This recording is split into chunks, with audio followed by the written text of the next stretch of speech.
In a kingdom, a man announced before a crowd that the increasing damage that the surrounding monsters had been causing recently had become a problem for their people. Humans were suffering at the hands of the monsters and feared the demons being a threat. The townspeople have heard that the heroes have already begun making their move. A man from the crowd figured that the heroes must have been given plenty of money. The crowd began to chant in unison to never forgive the demons and to have the demon lord defeated. A man wearing a cloak listens to their chants from inside a building. He's brought back to the present when someone in front of him repeats that they were heroes. Blackmail, arbitrary punishment, and even assassination were things they could never forgive. The cloaked man argues that all of those crimes were necessary, and instead of worrying about them, he could just leave it to him. The man in front of him yells at him, saying that it was already too late. As heroes, they were supposed to be saving lives. So he asks the cloaked man, who was named Hidden, what they were supposed to do if they ended up hurting others instead. Hidden stared up at him blankly. Finally, the man gives Hidden an ultimatum. If he kept doing evil deeds, they had no choice but to expel him from their party. Surrounding him were the other members of the party, watching the argument warily. However, things weren't like that from the start. A year ago, in the kingdom capital's throne room, a royal sits on the throne thanking two figures kneeling before her for coming. It was Hidden and a girl named Tiana. Hidden was a scout and Tiana was a mage. The royal commends them since there were none who weren't aware of their accomplishments. She tells them that there was only one reason why they were called to the palace, and it was to defeat the demon lord. She tells them that there was a departure ceremony going to be held in a few days. The church would send the chosen hero and the saintess, and accompanying them would be a knight. The three were going on a quest to defeat the demon lord. They were a party that was mobilized by the royal's order. The distance to the demon stronghold where the demon king lived was long, and there were many who would want to put them at risk. And because of that, she wanted Hidden and Tiana to join the party. Later on, as they walk down the palace corridors, Hidden mumbles the plan to himself. They were to join the party partway and make up for their lack of experience and lifestyle skills. From beside him, Tiana comments that Hidden didn't seem too enthusiastic about the plan. Hidden explains that it was because of the plan to send in 3 people inside of a large army. There was also the monster attacks, although not driven by any hidden motives. All of the blame was being pushed onto the demons. Hidden says that despite being an order from the royal palace, it was all still too suspicious. Tiana says that it was possible. Above all else, however, if her power could be of any help to the people of the country, to protect the livestock being targeted and the travelers being attacked, then she would do what she had to. Oblivious to Hidden's own feelings, Tiana smiles determinedly. They eventually arrive at what appeared to be a meeting area in the palace. A group of 3 people greet Hidden and Tiana, already knowing that they were the 2 famous adventurers. The leader and the hero was a man named Ashram. He kindly introduces himself, and Tiana returns his greeting, introducing Hidden as well. Ashram smiles at them brightly, but Hidden stays quiet, his face blank as he nods. Suddenly a quiet voice speaks up. They say that since Ashram had called out to Hidden, the least he could do was reply. Ashram turns to the girl, saying that it was normal to feel nervous when meeting someone else for the first time. The girl was the saintess Mira, and hearing his words, she reluctantly backs down. The other girl with Ashram rather proudly says that she was sure Hidden had never spoken to people of their standing before, so she would overlook his rudeness that time. The girl was a knight named Linnea. Unbothered, Ashram says that since the 5 of them had to work together to defeat the demon lord, they would do things all over again. Ashram greets Hidden again, his hand raised and ready to shake Hidden's. Internally, Hidden can't help but think that the only reason adventurers like them were called was because the people who hired them were scared of Ashram and his group's lack of experience. The fact that the country wasn't starting a war with a large army meant that the national treasury wasn't doing too well. Ashram's group were well dressed and equipped with high-class equipment. If they were from wealthy families, then he would be able to tell what their sense of money was. If their group wasn't provided sufficient funding, then sooner or later they were going to run out. He was most likely added to the group to do something about it. But not only that, Ashram was full of openings. Once the departure ceremony ended, their journey would be known by the demons, not just the citizens. Assassins could blend into their daily lives, but he doubted Ashram and the rest would be able to recognize them. He wonders if he should just let Ashram confront what lied in wait for him in reality right then and there. However, his thoughts are interrupted when he hears stuttering. Tiana apologizes for his sake, saying that he just wasn't one to speak much. She promised that although he may appear very taciturn, she swore that he wasn't a bad person. Catching his eye, she smiles brightly at him. Hidden remains thoughtful. Finally, he turns to Ashram, Mira, and Linnea and calls out to them, catching their attention. He asks them for their thoughts on one thing: if they truly believed that their journey, the war, was for a just cause. Without hesitation, Ashram agrees. He says that for the country and the royal that hired them, the queen herself, Ashram would use his power for the sake of their just cause. Finally, Hidden shakes Ashram's hand and says that he would do the same. Internally, he can't help but think that he really couldn't shove the truth onto people. Hidden's mouth curls into a small smile as he turns to Tiana, who was looking at him approvingly. He tells himself that it was enough for him to bear everything alone. A group on the side of justice, saving the people from monsters and striking at the heart of evil. All they did must be just, and even their way of thinking must remain pure. Meanwhile, Hidden himself needed to act from the shadows, serving as the final line of the hero's party. Blackmail, punishments, and assassinations, he would take it upon himself to see them through. He was sure that the queen and the other higher-ups of the kingdom put him in that position with that thought in mind. If he told them the truth, Tiana would also eventually find out. Thinking about all the happy memories he shared with her when they were traveling alone, he says that it was her alone that he would promise to. They eventually make their way into an inn where Hidden takes it upon himself to haggle with the innkeeper. He asked the innkeeper if he truly believed they would be willing to pay a gold coin to stay in an inn as rundown as the one they were currently in. The innkeeper, although his voice betrayed how scared he was, says that even if Hidden said something like that, he still had a business to run.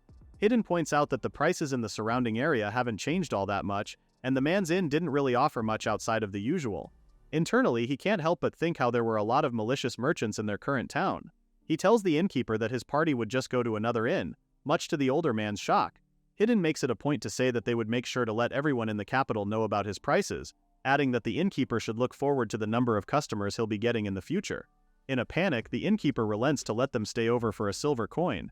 Hidden immediately exchanges a silver coin for a key to their room. He thinks about how if they kept getting ripped off without even having received any travel funds, it wouldn't matter how much money they had, they would always be lacking. And among all the party members, he was the only one who could get them a fair price. His methods may be dubious, but they really are effective. It could almost be a superpower. Before Hidden could turn and leave for the others, the man lets out an unamused laugh. The innkeeper says that it wasn't like Hidden was using his own money. He was sure that nobody would find fault in him for spending it so lavishly. Hidden tells the innkeeper not to be stupid, pointing out that if he did have that much money, that would be the first thing he would have done. The innkeeper shrugs with a smirk, saying that the rumors he heard about the heroes being paid handsomely were just exaggerated. Hidden agrees, making sure to remind the innkeeper to tell his business partners about their financial status. The innkeeper didn't look thrilled by his words, but he stayed quiet all the same. Hidden had explained the same thing to every merchant they came across, but he says that only half of them understood the truth. Hidden observed his teammates quietly as they talked amongst themselves.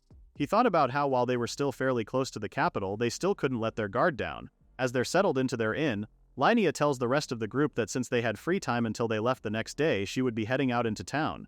The other members of Ashram's group agree with her. However, before they could make it out the door, Hidden calls out to them and reminds them to bring their weapons when heading out. Linnea gives him an exasperated sigh, calling him a coward. How does that logic even work? He's a coward for being prepared. That's crazy. Linnea says that if he was always on edge, then the team would be the ones getting tired. Ashram tries to mediate, saying that Hidden had a point and he was just speaking from experience. However, he also points out that their current inn was still quite close to the capital, so he didn't think anything would happen if they let loose a little. That said, he promises that they'd bring their weapons along. Hidden turns away, saying that if they were to continue their journey, they needed to be even more careful.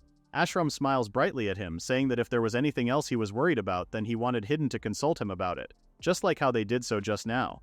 Hidden agrees, saying that he won't hold back when it happens. Mira watches their conversation with a frown from the sidelines. With their conversation over, Hidden gets up and says that he was heading out to go shopping, reminding everyone not to leave themselves open. Tiana quickly makes a move to get up as well, saying that she would be coming with him. Hidden asks why she was coming along when shopping was always his job. Tiana looks nervous for a second before she says that since they weren't traveling with just the two of them anymore, she should come along to help carry the baggage.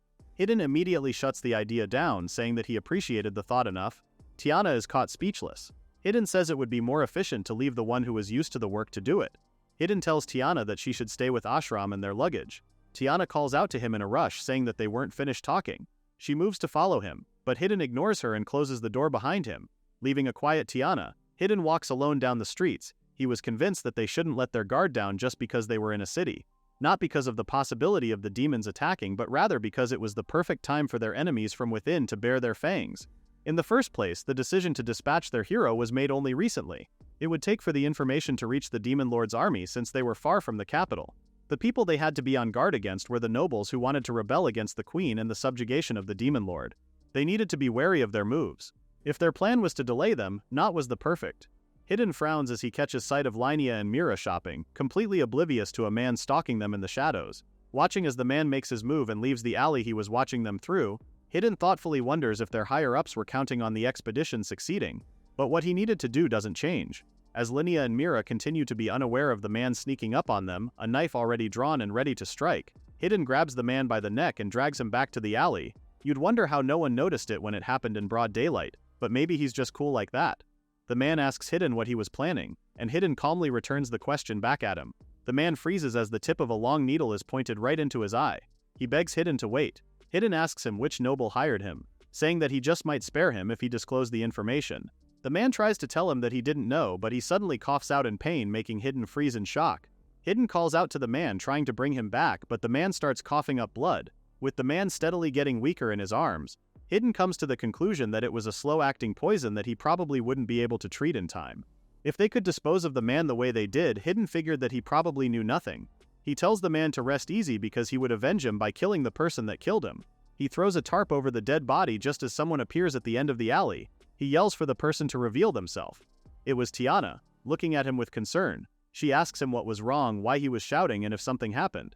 Hidden reassures her that it was nothing. He was simply breaking up a fight between two drunks and chased them away. Since Linnea and Mira were nearby, it would be troublesome if they got caught up in the mess too. Tiana seems to hesitantly take his word for it. Quickly changing the subject, he apologizes to her about their conversation from earlier. Tiana is almost surprised about his apology and apologizes too. But Hidden disagrees and says that as fellow adventurers he should have had more faith in her. Tiana blushes at his words and says that if that was the case they should go together. Hidden cuts in and says that there were a lot of things he'd like to ask her to take care of, but there was something more important he wanted to entrust to her first. Hidden asks if she could guard Linnea and Mira for him since the place was pretty dangerous. Tiana reluctantly agrees, asking if he would be fine going alone.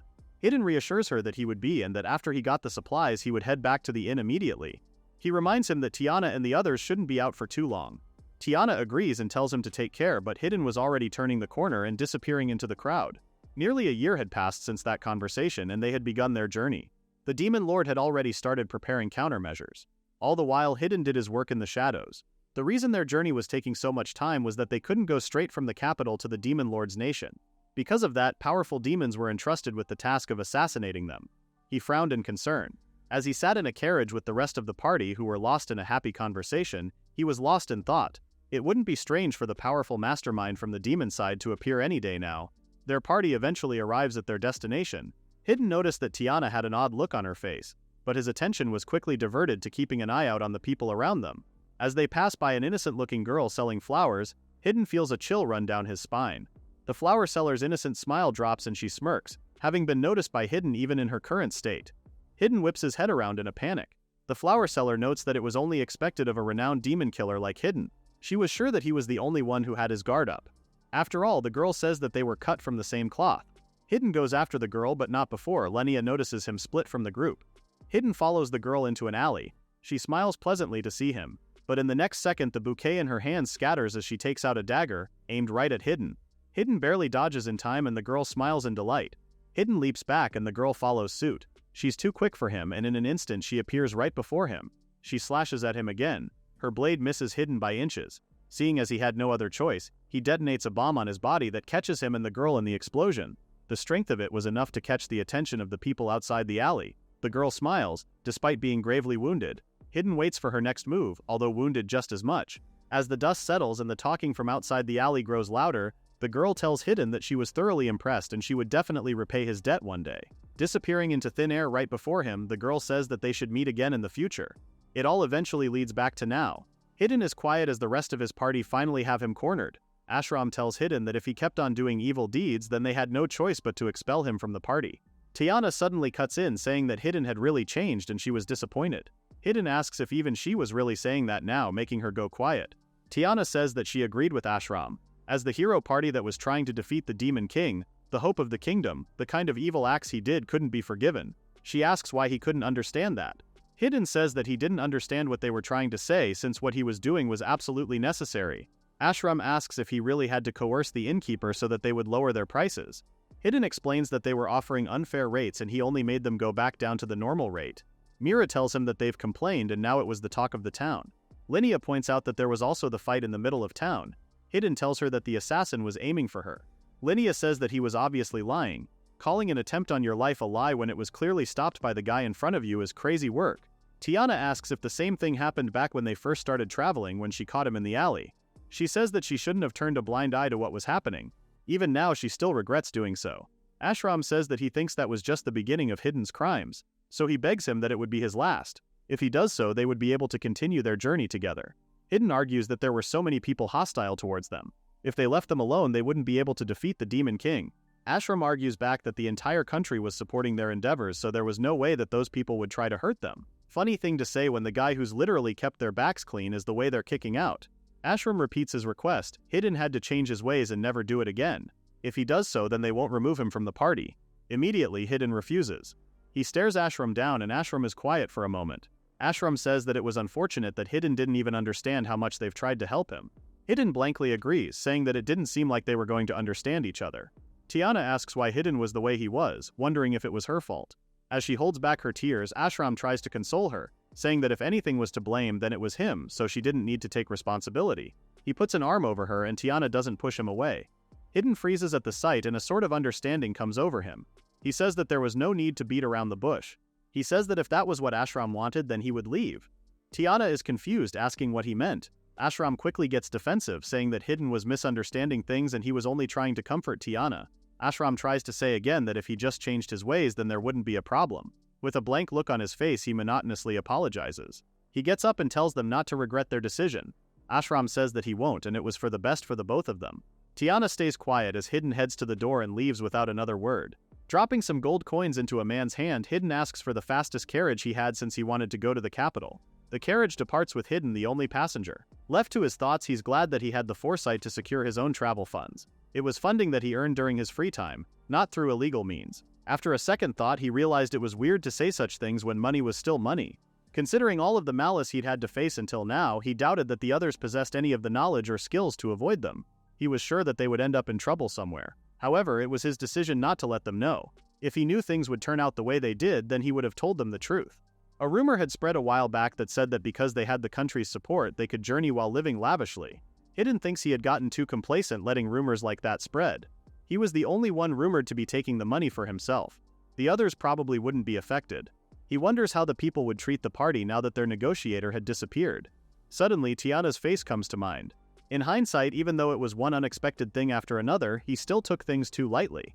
If he had just faced them directly, maybe the future would have been different. In the end, Hidden thinks that everything might have been because of his unnecessary meddling.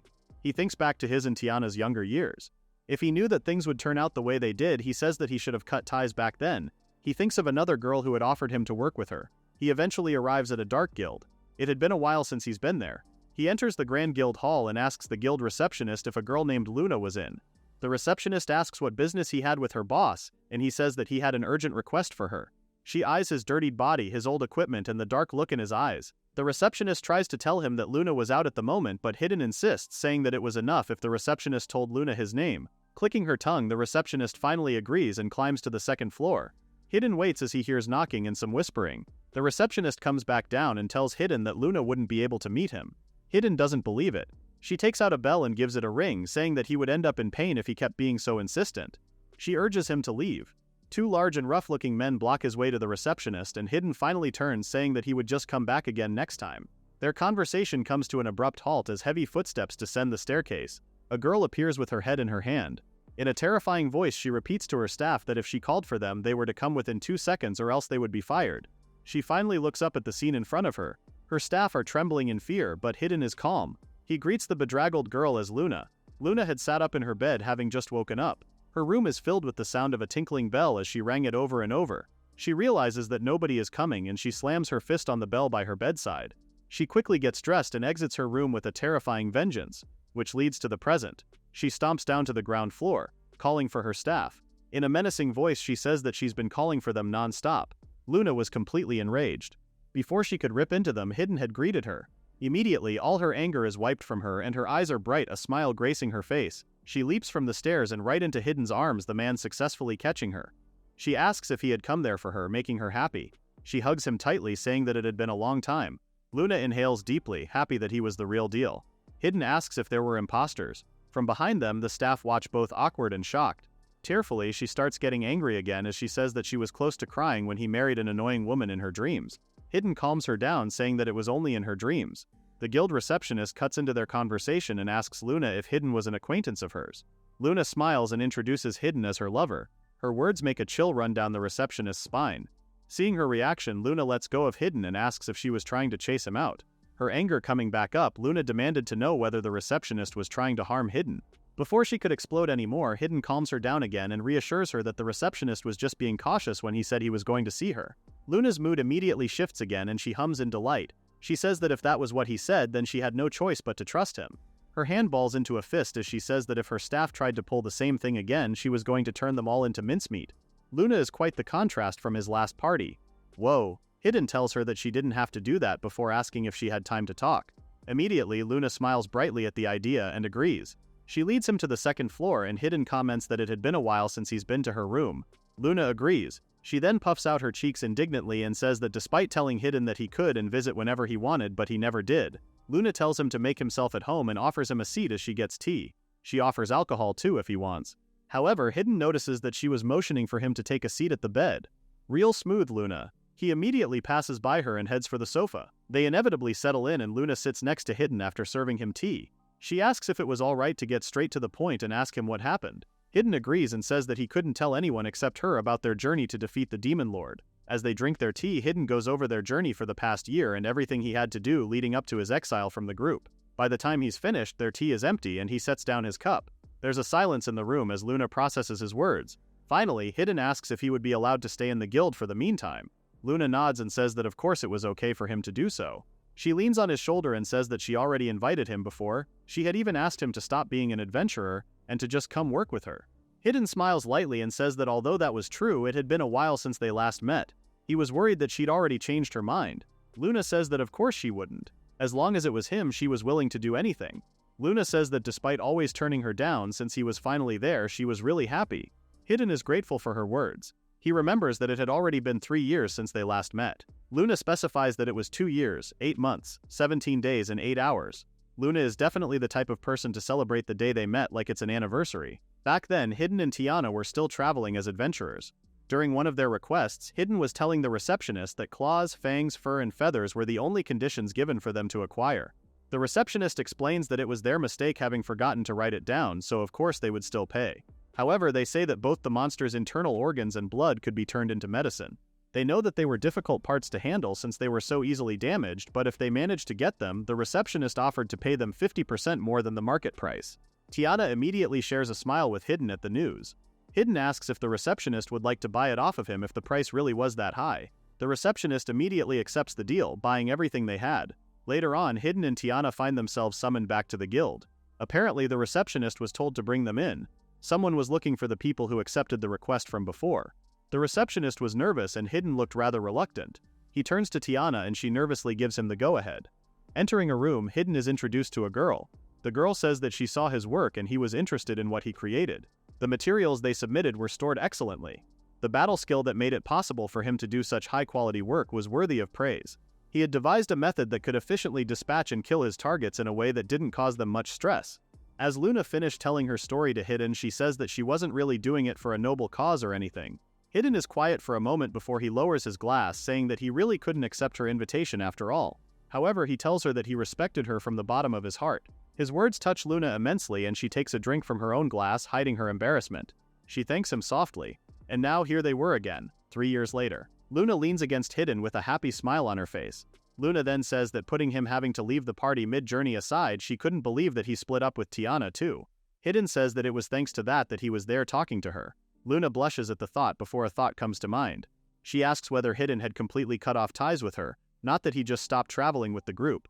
Hidden admits that Tiana's feelings weren't directed at him anymore. He reassures Luna that he didn't come to her just because of that, but he's cut off when Luna lets out a yell of triumph, surprising Hidden. Luna says that if they were already over, although I'm quite sure that they were never even a thing, Hidden should go out with her instead. She then changes her mind and says that they could skip dating and just get married already. Girly moves really quick, I'll give her that. Hidden is caught off guard. He says that she wasn't exactly wrong, but he asks if she was truly alright with that. Luna takes his face in her hands and reassures him that she was completely sure, saying that he had no idea how long she waited for the day. Luna says that he would know it more than anyone. Her face red, she tells Hidden to become hers. Hidden lets out a soft smile and apologizes for making Luna wait. He says that if it was okay with her, then he asks that she let him stay by her side. Luna reassures him again before tackling him and declaring her love. With Luna on top of him, she asks if he wanted to get revenge on Ashram and the others. Hidden says that he didn't plan to, but he really wanted to know if he really was unnecessary. He says that it would be really helpful to him if she could get some information from a guild branch near them. Luna agrees, but after a pause she asks if he was planning on trying to help them again. Hidden reassures her that he won't because it would defeat the entire purpose of him leaving. He just wanted to know. Luna laughs, reassured. She tells him to watch because she bets that Ashram's group would end up getting exploited and left with nothing to eat soon enough. Hidden tells her that they would cross that bridge when they got to it, but he changes the subject to something more important. He tells her that if there was anything she needed to be handled right now, she should just give it to him. He came there to be with her after all, so he was sure that he could be of use to her. Luna laughs merrily. She reassures him that him being there was really enough for her, but she did love his duty-bound side. There's a pause before she tells him that there was a noble named Lingot that she wanted to be done with in 3 days if possible. Hidden agrees, saying that although he still had to look into it, he would have it done in 2 days. With that, Luna throws her arms around him again and kisses him. Luna comments that the house was insanely big. If she had to choose, she would prefer to live in a snug little house with Hidden. He agrees, saying that if that was the case, he'll have to go look for some good land given the opportunity. Luna laughs, already looking forward to it. She hums in delight, saying that what they were doing was really easy. She pretends that her hands weren't wandering Hidden's body, but he immediately calls her out on it, saying that he was trying to hide. Luna laughs and apologizes half-heartedly. Hidden looks up. They had arrived at Lingot's mansion. Carrying Luna, he had managed to edge his way up a gap between the tall walls surrounding the estate. He helps Luna climb up, keeping his awkward angle to steady the two of them. Count Lingot was just a viscount from the countryside who barely managed his own small territory. However, because of a generous donation to the royal family, he was given the title of Count. Hidden wonders how a powerless viscount comes across that much money. Not only that, any unappealing rumors disappear as soon as they sprouted. Luna explains that a merchant named Ashram was his backer. Ashram was the president of a large trading company that mainly dabbled in trading illegal goods, but they also sold their services to carry out criminal acts. There have been knights and soldiers in charge of public security who had come closer to the truth, but the rumors quickly faded away. It wasn't really hard to imagine what happened to them and their families after that. The number of people that had fallen into ruin and families that had been split apart was beyond counting, and the reason Ashram continues to make such appalling business deals was that he needed a large sum of money. By making the nobility his puppets and embedding them in the framework of the country, Ashram would become a merchant who could no longer be confined by the world. What he needed was a noble that wouldn't question him and didn't possess any power by themselves, yet whose family had a long history. Count Lingot fit the bill. After being granted his new status and authority, Lingot continued to donate to the royal family, hoping to one day gain their favor. Linnea from Ashram's party was from the Lingot household. Lingot's daughter had overflowing talent with the sword, so he raised her as a knight. He had no qualms sending her to battle as long as it concerned his honor. Sitting atop the wall, Luna asks Hidden how they were planning on entering the mansion. They managed to get up the wall, but to get into the mansion they first had to go through the garden that was without a hiding spot in sight and filled with guards. And even if they did get past, there was still an extremely sturdy wall coupled with an extremely sturdy door equipped with a strong lock. Luna watches as Hidden takes out a gun-like option. Aiming it forward, he tells her that he was planning on going through the window on the second floor. The gun-like object fires a grappling hook that connects to a balcony of the mansion. He asks Luna if she was ready and she readily clings to him. Hidden tugs on the rope a few times, time-check that it was secure enough. With that, they slide through the air, over the guards loitering the garden who remained completely oblivious. They land safely on the balcony and Luna praises Hidden for a job well done. He took out another tool and pressed it against the glass of the balcony doors. Luna asks what the tool was for and Hidden explains it was a knife created to make holes in glass used in windows. Upon making a perfect circle, he pops off the piece of glass and slips his hand through, quietly opening the door. He easily swings it open and they enter the mansion. Luna asks if what they were doing wasn't quite risky. Hidden only says that times had been tough lately and he supposed everyone could be affected. Luna laughs and agrees with him. Listening closely around them, Hidden surmises that it didn't seem like there were any guards on the second floor. Luna wonders if the Count was cutting costs even then. The guards were only stationed around the mansion and on the first floor. They pass by his office, the study, and his family's private rooms. Eventually, they come to a door with reinforced locks. There was a lack of guards outside his room and his family's rooms were all further away. As Hidden picks the lock, he comments that Lingot didn't seem like the type to trust others. Seeing as the man was so suspicious, Luna says that they got the right place. Hidden agrees and the door clicks open. He urges Luna inside. In the room, a man sleeps peacefully in his bed only to be awoken by the sound of creaking. He opens his eyes to check. His eyes blow wide open to find something sharp aimed at one of them. Hidden and Luna stand before him. Hidden has his hand over the Count's mouth. He apologizes for intruding on him so late at night. As Luna keeps watch, Hidden talks to Lingot, who fearfully asks who they were. Hidden warns him not to shout. They were just there to gather information, so it was in his best interest to comply. Lingot ignores him and asks again who they were, but without missing a beat, Hidden takes one of his fingers and snaps it. Lingot tries to scream in pain, but Hidden breaks another of his fingers for shouting when Hidden had forbidden him. Lingot grunts in pain and Hidden monotonously tells him not to be a baby since his fingers could heal pretty easily. He suddenly places his knife's tip at one of the Count's nails. He says that since nails didn't really grow as fast, he would probably suffer for a while. Nervous because of his threat, Lingot asks him what he wanted. Hidden keeps his knife by the Count's nail as a reminder. Hidden asks about Ibram, the merchant who dies in an accident the other day. As far as he knew, Lingot was the one receiving the money. Hidden asks where he was keeping the money. Lingot says that he didn't know and he's never taken bribes before, nor does he know Ibram. Hidden cuts him off, repeating that they were there to gather information. He orders Lingot to comply and tell the truth. He wasn't to tell him more than what Hidden asked. If he determined his words to be lies, his punishments would only get worse. Lingot continues to say that he wasn't lying, but Hidden pierces the side of his mouth with his needle-like knife. Lingot cries out in agony. Hidden asks again what happened to the money. Lingot looks to the side and Hidden follows his eyes. Lingot admits that there wasn't any left because he used it all up in giving donations to the country and the royal family. Lingot says that Hidden must have made a mistake because he was a patriot who wouldn't willingly give all his money to the country. Hidden cuts him off again and points out that a newly ascended queen with no support wouldn't be able to grant someone a title as simple as that. Hidden didn't believe that all he did was make a donation.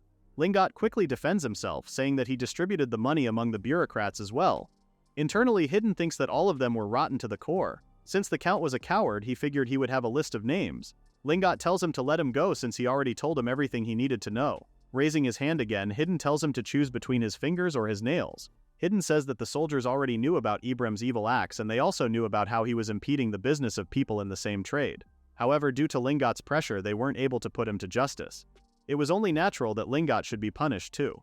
Hidden asks him if he had any idea how many victims were made to amass the money that he received. Lingot had known what Ibram was doing, but not only did he accept the money after finding out, he continued to accept it and even helped accommodate him. The Count had let scum like him run free in the world. Hidden asks if he really believed all those things he had done could be forgiven. Lingot nervously agrees with him, saying that he really did all that. However, he would reflect on all of it. He says that he regretted all of it, and from now on he would spend the rest of his life atoning for it. Hidden cuts him off and says that it was exactly as the investigation turned out. There were too many people who saw him as a nuisance. With a single stab to his chest, he tells Lingot that he was going to die because he incurred the people's resentment. It doesn't take long for the light to leave Lingot's eyes. Hidden says that with that, they more or less wrapped everything up. Luna agrees, praising him for a job well done. The request had been to murder the Count and to obtain evidence of his wrongdoings. Scraping off the wallpaper, Hidden opens a safe that contains the contracts of Ibram and Lingot along with their signatures. He hands them over to Luna, who happily clapped her hands together. Reading the files, Luna says that Hidden really saved her because without the evidence, all their hard work would have been for nothing.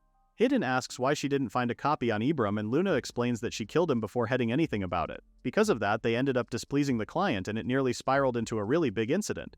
Hidden asks why she didn't stop him from killing Count and Luna happily answers that she had full faith that he would find it. They head back out onto the balcony. Luna says that she would pass over the info to the client and she was sure that they would be able to deal with what came after pretty smoothly. Hidden thinks about the aftermath of a ruined Count's house. Luna interrupts his thoughts by asking if he wanted to know who the client was, and Hidden nervously says that he didn't want to.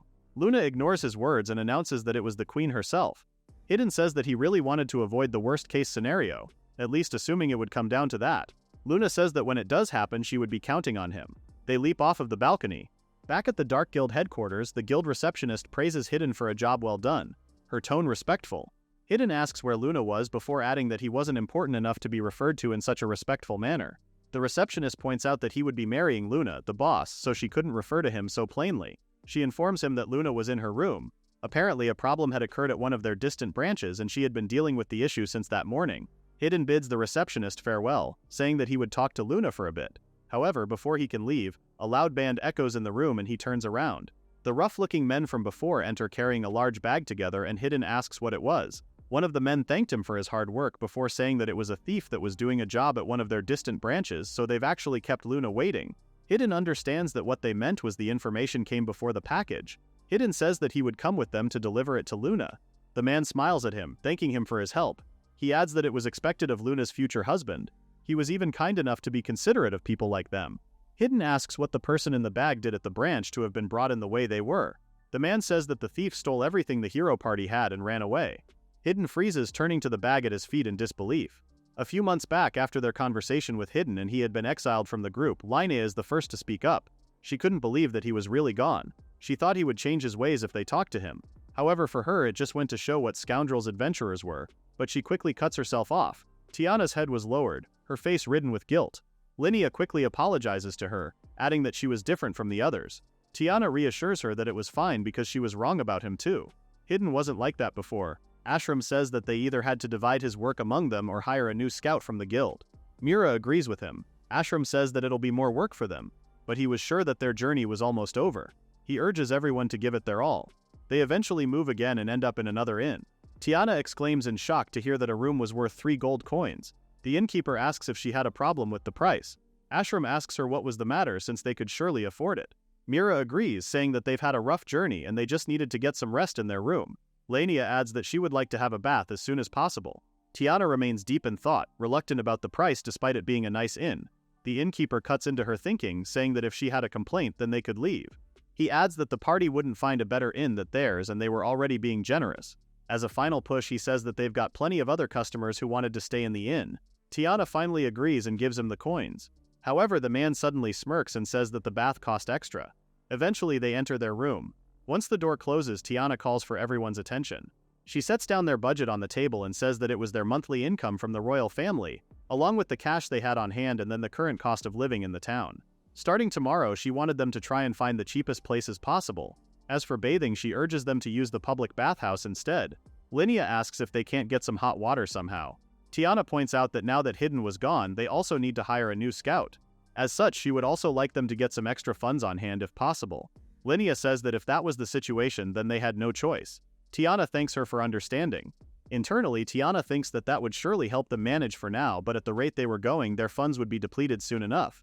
She wonders if that was why Hidden was so ruthless about his price negotiations. However, she tells herself that that didn't give them the right to burden other people the way they did. Burden who, though? He was doing everyone a favor by lowering inflated prices. Crazy mental gymnastics there. Tiana purses her lips together anxiously. Suddenly, a clap rings out the room. Ashram thanks her for planning their next steps and asks if they should go look for a new party member at the guild. As they head out, Ashram says that their stay there might be extended until they find someone new.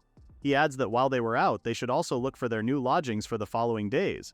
Opening the doors to the guild hall, Ashram marches in and asks the people if they knew any possible scouts for hire. The man closest to the door points to a woman sitting at a nearby table. The woman looks up as Ashram comes closer. He introduces himself as one of the members of the hero party and fills her in that since one of them had to leave, they were looking for a new scout. He adds that he wanted her to manage their funds. Hearing his words, the woman freezes before she laughs lightly to herself. She gets up and offers a kind smile. She agrees to his conditions and they shake on it. He eventually leads her to their current inn and asks when she'd be ready. She points to the satchel she had on hand, saying that she was already packed. Ashram praises her and says that they were lucky to find such a skilled person on such short notice. Mira agrees, saying that it was thanks to his virtuous character. As they're talking, the scout casts them a cold glance from her seat at the table with all their funds. At the inn, Ashram greets the scout good morning as they are about to depart. Not hearing a response, Tiana pulls back the covers. Instead, what's on the bed is a wig and sack filled to resemble a human body. Ashram quickly leaves the room in complete disbelief. He goes back to the guild and asks about the scout. However, the men only laugh at him and say that the scout was a pro at scamming adventurers and that she was most likely gone and never coming back. Ashram goes pale at the news. Later on, their team is gathered around a table. Ashram has his head in his hands as he repeats that the scout had taken all of their funds. Mira is in disbelief that someone could do something like that, especially when she was under Ashram's protection. Linnea starts to rant about adventurers again, but Tiana quickly cuts in and says that they needed to find a way to raise some money. She says that although Ashram was reluctant, they needed to ask the royal family for additional funds. Ashram hesitantly agrees. Tiana asks if Linnea could also ask from her family, and she quickly agrees. "Hoo boy, that can't be good." She says that her father had never given them so much as a single copper coin before, so the least he could do was help them out in a time like this. Mira says that to pay for the letter, they would have to sell some of their unused equipment. Tiana softly agrees. Internally, she thinks that judging by the distance to the capital, it could take over a month for their funds to get to the town. Tiana then says that she would also like to cover their living expenses with guild work. However, since she was the only one with a license, she was the only one who could accept the well-paying jobs. However, with her current skills, she couldn't guarantee that she could complete them in one go. She guessed that they would have to earn money with the standard requests, like gathering medicinal herbs. Tiana calls for everyone's attention. Internally, she thinks of Hidden. He had done something unforgivable, so they had no choice but to expel him. They had left all the fundraising to him and maybe he was cutting corners for the sake of continuing their journey. However, Tiana thinks that they had also made it that far into their journey too. She clenches her fists and tells everyone that everything would be okay. If they all worked together, she believed that they could get through their current problem. They quickly get to work taking up jobs like collecting medicinal plants and submitting them to the guild for small pay. Half a month later, Tiana rushes into their room with a letter in hand and funds from the royal family. Ashram is relieved, saying that they could finally get moving again. Tiana hands a letter to Linnea. After reading the contents, Linnea is frozen in shock for a moment before she drops to her knees, making Tiana exclaim in a panic.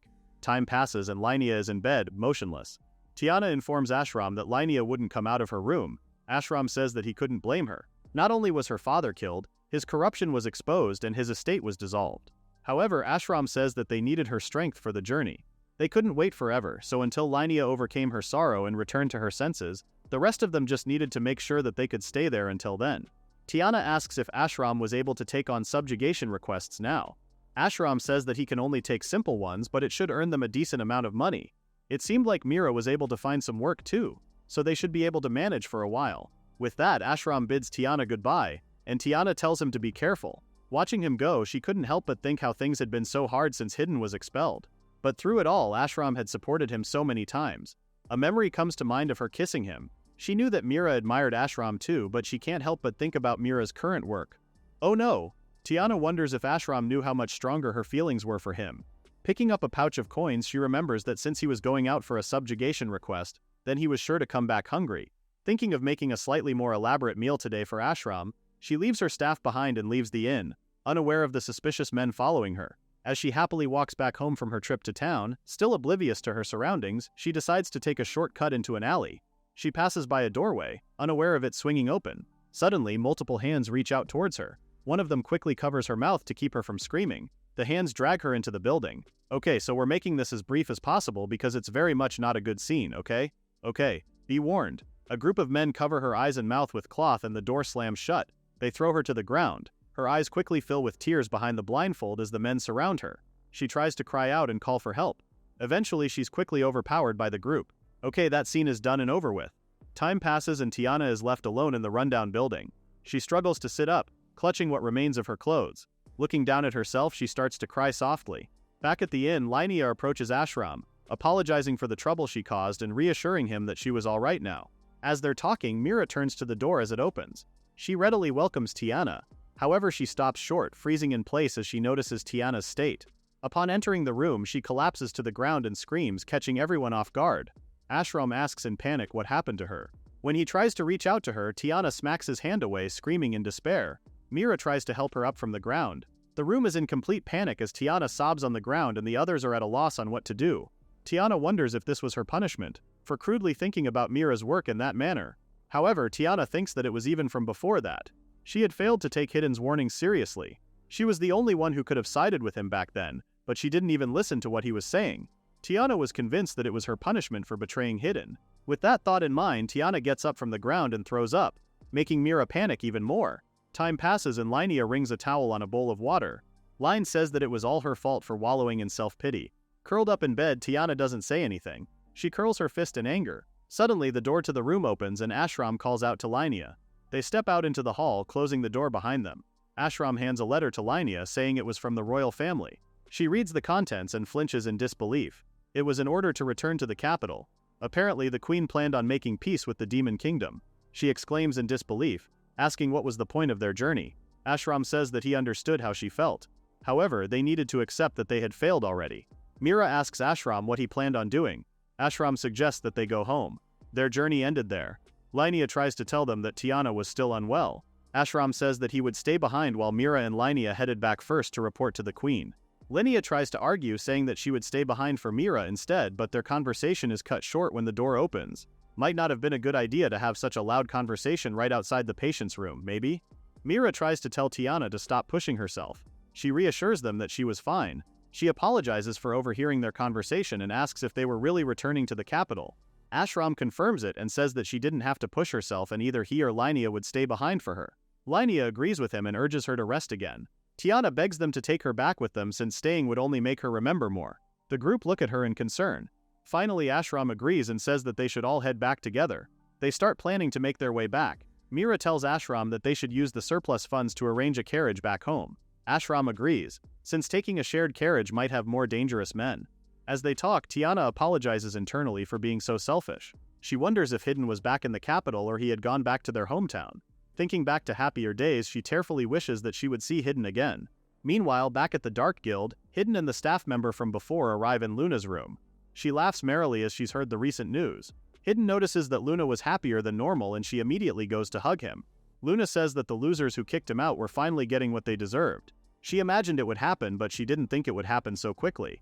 Luna changes the subject and asks what they should do about their guest. It was the scout and the thief of the hero party who took all their funds. Bound tightly, she looks up at them fearfully. Meanwhile, at a palace, the queen thinks that it was time to pull the plug eventually. The man beside her asks if she was talking about the journey of the heroes party to defeat the demon lord. The queen agrees. From the very beginning, the heroes never had the strength to properly advance in their journey.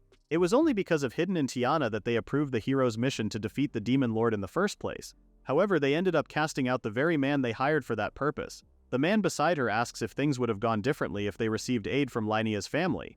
The queen reasons that if the corrupted Ibram and Leingot were still alive, they might have harmed many more citizens and thrown the kingdom into complete turmoil. She restates that having them crushed was the right decision. In any case, what's done was done. They step forward and arrive at a pair of large doors, 2 knights guarding either side. She never thought that they would receive a formal invitation from the demon kingdom itself. From inside, a horned figure awaits them. The man beside the queen says that an offer of peace at a time like this was hardly convenient for them. The queen agrees with him, saying that the demons must have grasped their circumstances before making a move toward peace. It was a textbook example of statesmanship. The man secretly glances at the queen. She was wise, but she ascended the throne at a young age and lacked experience, allies, and everything else. As originally planned, they directed the public's attention abroad, and in that time they were able to remove the country's great tumor. The man supposed that they had no choice but to be satisfied with that. The queen says that in the future they should normalize their governance without resorting to such heavy-handed tactics. She figured that their relationship with Giftia would be a long one. She smiles sadly for a second. She turns to the man and says that whether she could overcome this problem or not would be the true test of her worth. With that, she beckons the man forward and they pass through the grand doors. The thief is slammed to the ground immediately in front of Hidden and Luna, forced to her knees. With tears in her eyes, she asks for their forgiveness. She argues that she had no idea that the boss of Giftia and her husband had ties to the heroes' party. Luna smiles at the thief, referring to Hidden as Luna's husband. Luna suddenly ponders the idea to make the thief Hidden's mistress, justifying it that Hidden was so insatiable for Luna to handle everything herself. If you don't understand that, that means you're too young. Foolishly, the thief's eyes brighten with fake hope. She immediately jumps at the opportunity, saying that she was willing to be Hidden's mistress or even just his slave. She continues to beg for her life, unaware of the cold look in Luna's eyes. Turning back to Hidden, she asks what he planned on doing. Hidden blankly requests for Luna to make things quick so the thief didn't suffer so much. The thief freezes at his words, shocked and confused. In the next second, one of Luna's men grabs the thief again. She starts begging for her life again as she's forcibly dragged out the room. Luna watches on with a satisfied smirk and Hidden remains quiet as the doors slam shut. He listens as the thief's scream grows fainter and fainter down the hall. Luna hums to herself before asking if what she did was fine. Hidden is confused until he feels her palm his pants. Luna says that he was getting all worked up seeing the thief. Walking over to the bed with Luna in his arms, Hidden says it was because she was clinging to him. Luna pretends not to believe him. Hidden places her on the bed and removes his coat. He tells her there was no way he would sleep with a woman he didn't trust. Luna hums merrily to herself as she looks up at him. She suddenly brings up that there was a report about what happened to Tiana in the slums. Clinging to Hidden one more time, she asks for his thoughts on the matter. Hidden says that although he couldn't trust her anymore, Tiana was still a childhood friend and her parents took care of him. At the very least, he felt sorry for her. Luna asks if he truly trusted her and Hidden reaffirms it, adding that it was her more than anyone. Hidden says that the day he would trust a woman other than Luna would probably never come. They share a kiss that eventually leads to more. As they spend the night together, Luna declares all the while that she would never leave Hidden. And in turn she begs him not to leave her again. Hidden silently kisses her one more time. Time passes and the heroes' party returns to the capital. The townspeople hear that it was because of a peace treaty signing ceremony with the Demon Lord's kingdom. They were told that the demons wouldn't be attacking them anymore, but many are in disbelief considering how many times they've been attacked by monsters. A cynical townsperson asks what was the purpose of sending the heroes on their journey in the first place. Another wonders what the queen was thinking. In the meantime, at the peace treaty signing, the human queen and the demon king sit on opposite sides of a meeting table with their trusted people on either side of them. The queen begins the meeting by expressing her gratitude for the opportunity to improve the strained relationship between their two nations. She also apologizes for the misconception about demons and her lack of awareness. The demon king reassures her that they understood her concerns and they also came there with the future in mind. As a token of sincerity, he gives her a research book concerning monsters. The Demon King says that if they find a way to control the monsters through their future exchanges, then it would be a great path towards the peace they were looking for. The Queen reads through the document. Monsters may have been descended from the demon race, but taxonomically they were wild animals the demons had no control over. The Demon King asks that the Queen make the information and where it came from known to all her subjects. She adds it into their treaty. The Queen says that the false belief that demons controlled monsters was a failing on her part and her ancestors. As such, they would work hard to correct it. The Demon King says that he had high expectations, looking over at the human nobles. He then adds that he would work to fix it as well, but where people gathered, so did corruption. The Queen agrees, and as she finishes writing down the details of the treaty, she says that they needed to join hands and eliminate their common enemy. The treaty was just the first step. She hopes that the treaty between them would become their foundation of peace. Later on, the Queen welcomes back Ashram and the rest, thanking them for their journey. The heroes' party knelt before the throne. The Queen tells them to feel at ease as she introduces them to the Demon King. The Demon King greets them when they raise their head, acknowledging how their kind used to be at odds with one another. However, Ashram quickly lowers his head, intimidated by the king despite the demon talking about peace between the kingdoms. Ashram quickly agrees. The Demon King suddenly notes that the team was missing a hero. The Queen looked troubled for a moment, but Ashram spoke first, saying that they parted ways. He explains that there were things they wouldn't agree on with Hidden. The Queen says it was a pity since she planned on giving Hidden a new task. The Demon King hums thoughtfully. He says that had the opportunity arose, he would have welcomed Hidden into the Demon Kingdom for being a warrior who defeated every assassin he sent after the hero's party. Ashram and the rest look up at him in shock to hear the king sent out assassins. The Demon King misunderstands Ashram's question, saying that there was no need for grudges when they had lost nearly 100 of their own. Internally, the Queen realizes that the party really didn't know about the assassins. She cuts in and tells the group that if there should be any grudges, it was her mistake to accept. Ashram reassures her it was unnecessary.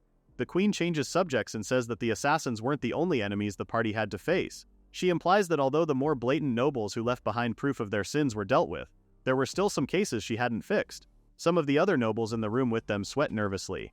At her words, Linea's face falls. She tries to ask about her father, but the Queen cuts her off. She tells Linea that her father was involved in other crimes as well. The Queen calls over a servant, taking a scroll from them. She hands it to Linea and tells her that if she was ready to know the truth, then she should read the contents. Linea resolutely agrees. The Queen tells that she wouldn't hold Linea accountable for her father's crimes, but if she wanted her family's name cleared, she expected Linea to serve the crown with absolute loyalty and the people with absolute sincerity. With that, she then says that that was the end of their rather grim conversation. With the return of the heroes' party and the start of the new era of peace, the Queen announces that they would celebrate with a grand banquet. Meanwhile, at the Dark Guild Japhetia, Luna rummages through her closet, announcing to Hidden that he was attending the banquet with her. As Hidden shrugged on his shirt, he commented that he wasn't too thrilled about the idea. Luna argues that she wasn't thrilled about it either, but their interests were aligned for the meantime. She reasons that it was better to save the Queen some face now than to refuse and attract attention later on. Hidden asks if it was better for him to stay away for the meantime as he abandoned the Queen's orders halfway through. Luna argues that it was already proven that the heroes' party was simply incompetent. She adds that since the heroes were meeting the Demon King face to face, it would be weird for them to single Hidden out. Hidden thinks about her words more. He was from the frontier, an adventurer, and a member of an underground organization, so it only made sense that he would feel out of place. Luna scoffs and says that she felt out of place too. Hidden points out that that wasn't true and she begrudgingly agrees. Caught speechless, Luna puffs her cheeks and tackles Hidden back to bed. She finally admits that the reason she was invited to the event was for a political marriage. Hidden is confused until Luna explains that she was probably meant to be married off to some noble pretty boy and get Giftia under their control. Luna reassures Hidden that she had no plans on falling for anyone other than him, but she couldn't stand the idea of guys being all over her during the banquet. Hidden stares at her for a while, checking to see if she was telling the truth. Finally, Hidden holds Luna properly in his arms. Understanding the situation, or doing his best to anyway, he asks Luna if he should kill anyone who got close to her. Luna laughs and says that although that wasn't what she meant, she appreciated the thought. Luna says that she would introduce him as her fiancé. Hidden agrees, promising that he wouldn't leave her side. Eventually, the day of the banquet arrives and the heroes' party make their way into the hall. Luna and Hidden make their way in together as well. Luna comments that the banquet, despite being used as a place to make connections, was full of people who were obviously not discussing anything important. Hidden agrees, saying that it was just enough to get a rough idea of the power dynamic. That aside though, Luna admits that the palace's wine really was on another level. Suddenly a voice speaks up, thanking Luna for her help the other day. Luna turns around annoyed, but the expression quickly disappears when she sees that it was the Queen. She jokingly says that they were honored that the Queen came all the way to their table to thank them. The Queen laughs before she notices Hidden right beside Luna. He quickly stands up and politely apologizes for not finishing his job as a hero. The queen reassures him that she was able to hear what happened. She tells Hidden that she's been wanting to speak to him, so she was glad that he was doing well. Hidden bows respectfully. Seeing him act so politely, Luna bursts into small fits of laughter, earning her a side-eye from Hidden. The queen watches their interaction and comments that Luna and Hidden seem to have a close relationship. Luna smiles cheekily and says that she and Hidden have known each other since he came to the capital, which explains why he came to her for help. The queen smiles knowingly. She tells Luna that she was hoping to welcome her into the royal court and entrust her with a position. However, Luna cuts her off, saying she was happily engaged with Hidden. The queen congratulates her and turns to leave. However, behind her, a young man bows politely to Luna and Hidden. Luna thinks that the queen had really played her cards to have tried to have an arranged marriage set for Luna and the third son of the Marquis. Waving goodbye to the Marquis' son, Luna comments that the young master was most likely thinking he was saved from the marriage now that Luna was already engaged. Hidden watches her for a short while and then the warm smile on the Marquis' son's face. He comments that it was probably the other way around, making Luna confused. Their conversation is interrupted when someone approaches. The imposing figure of the Demon King towers over Hidden as he greets him. The Demon King apologizes to Hidden for being the only one to come see him, as not all of the demons have a positive opinion of Hidden. Hidden says that it was only expected, especially if he really did kill all the demon assassins. And Luna laughs, saying that Hidden wasn't one for pulling his punches. They take a seat at Luna and Hidden's table. The Demon King thanks Hidden for being understanding. He says that among all the assassins he had sent over, there was one who was truly adept among all of them. She happened to be his niece and the demon he wanted them to talk about. Hidden remembers his fight with the Flower Girl assassin in the middle of town, which inevitably led everything to hell for him, that's for sure. The Demon King expresses that it was the first time the girl had ever had an opponent of equal skill. Apparently she wanted to meet with Hidden again given the chance. The Demon King adds that should Luna want to come along as well, she was welcome to, as he believed Luna and the assassin girl would get along well. Luna raises a glass to him, understanding the other reason he had visited them. The Demon King laughs boisterously, saying that he couldn't exactly hide anything from them. He finally admits that he wanted to ask if Hidden would be interested in working for the Demon Kingdom. Although he knew that some weren't fond of Hidden, he thought he should still extend out a greeting soon. Luna merrily slaps Hidden's back over and over, teasing him for being popular enough to get another scouting offer. Hidden admits that it was a tempting offer, but he couldn't offer a proper answer at the moment. He suggests that there may be a better way he could be of use to the Demon King. The Demon King agrees and says that they should talk again once their situations have stabilized. With a pleased smile, he gets up and leaves Hidden and Luna be. Luna teases Hidden again for being so popular, and Hidden tries to take her glass of wine, convinced she was drunk. Their joyous moment is interrupted when a group approaches their table again and they both stop and look up. Leading the hero's party, Ashram asks Hidden how he's been doing. Luna doesn't bother hiding her annoyance to see the hero's party, despite Hidden greeting them pleasantly enough. From behind Ashram, Tiana blinks at the sight of Luna. She hesitantly asks Hidden who she was. Hidden explains that during his time accepting a few private requests back in his adventuring days, Luna was his employer back then. While she was his employer again now, Luna cuts in and introduces herself as his lover and fiancé. Tiana's face falls. She was confused on what was going on. Not only did Hidden have a lover, but now they were even engaged. Even though it's only been 6 months since they parted ways and Tiana had gone through something very traumatizing, she couldn't make sense of it. She wonders if Hidden had been cheating on her since back when they still spent time together, which is a funny sentence considering I'm pretty sure they were never an item. Tiana couldn't help but feel stupid that she was the only one worried about him and she was the only one agonizing over the whole thing, which is funny again considering she abandoned him. Gesturing to their table, Hidden asks everyone to take a seat. Settled in, Ashram is the first to speak up. He asks if they really were the ones in the wrong. Hidden doesn't hold back and reaffirms it, pointing out that no one was ever motivated by purely goodwill. He asks if Ashram and the others finally understood what he meant when he said it was a necessary evil. Luna says that it was a good thing that the journey was called off. If they had kept going, she was pretty sure everyone would have been wiped out quickly. After all, their party recruited swindlers and thieves without a second thought. Hidden says that they could all use it as a learning experience and asks what they were all planning on doing now.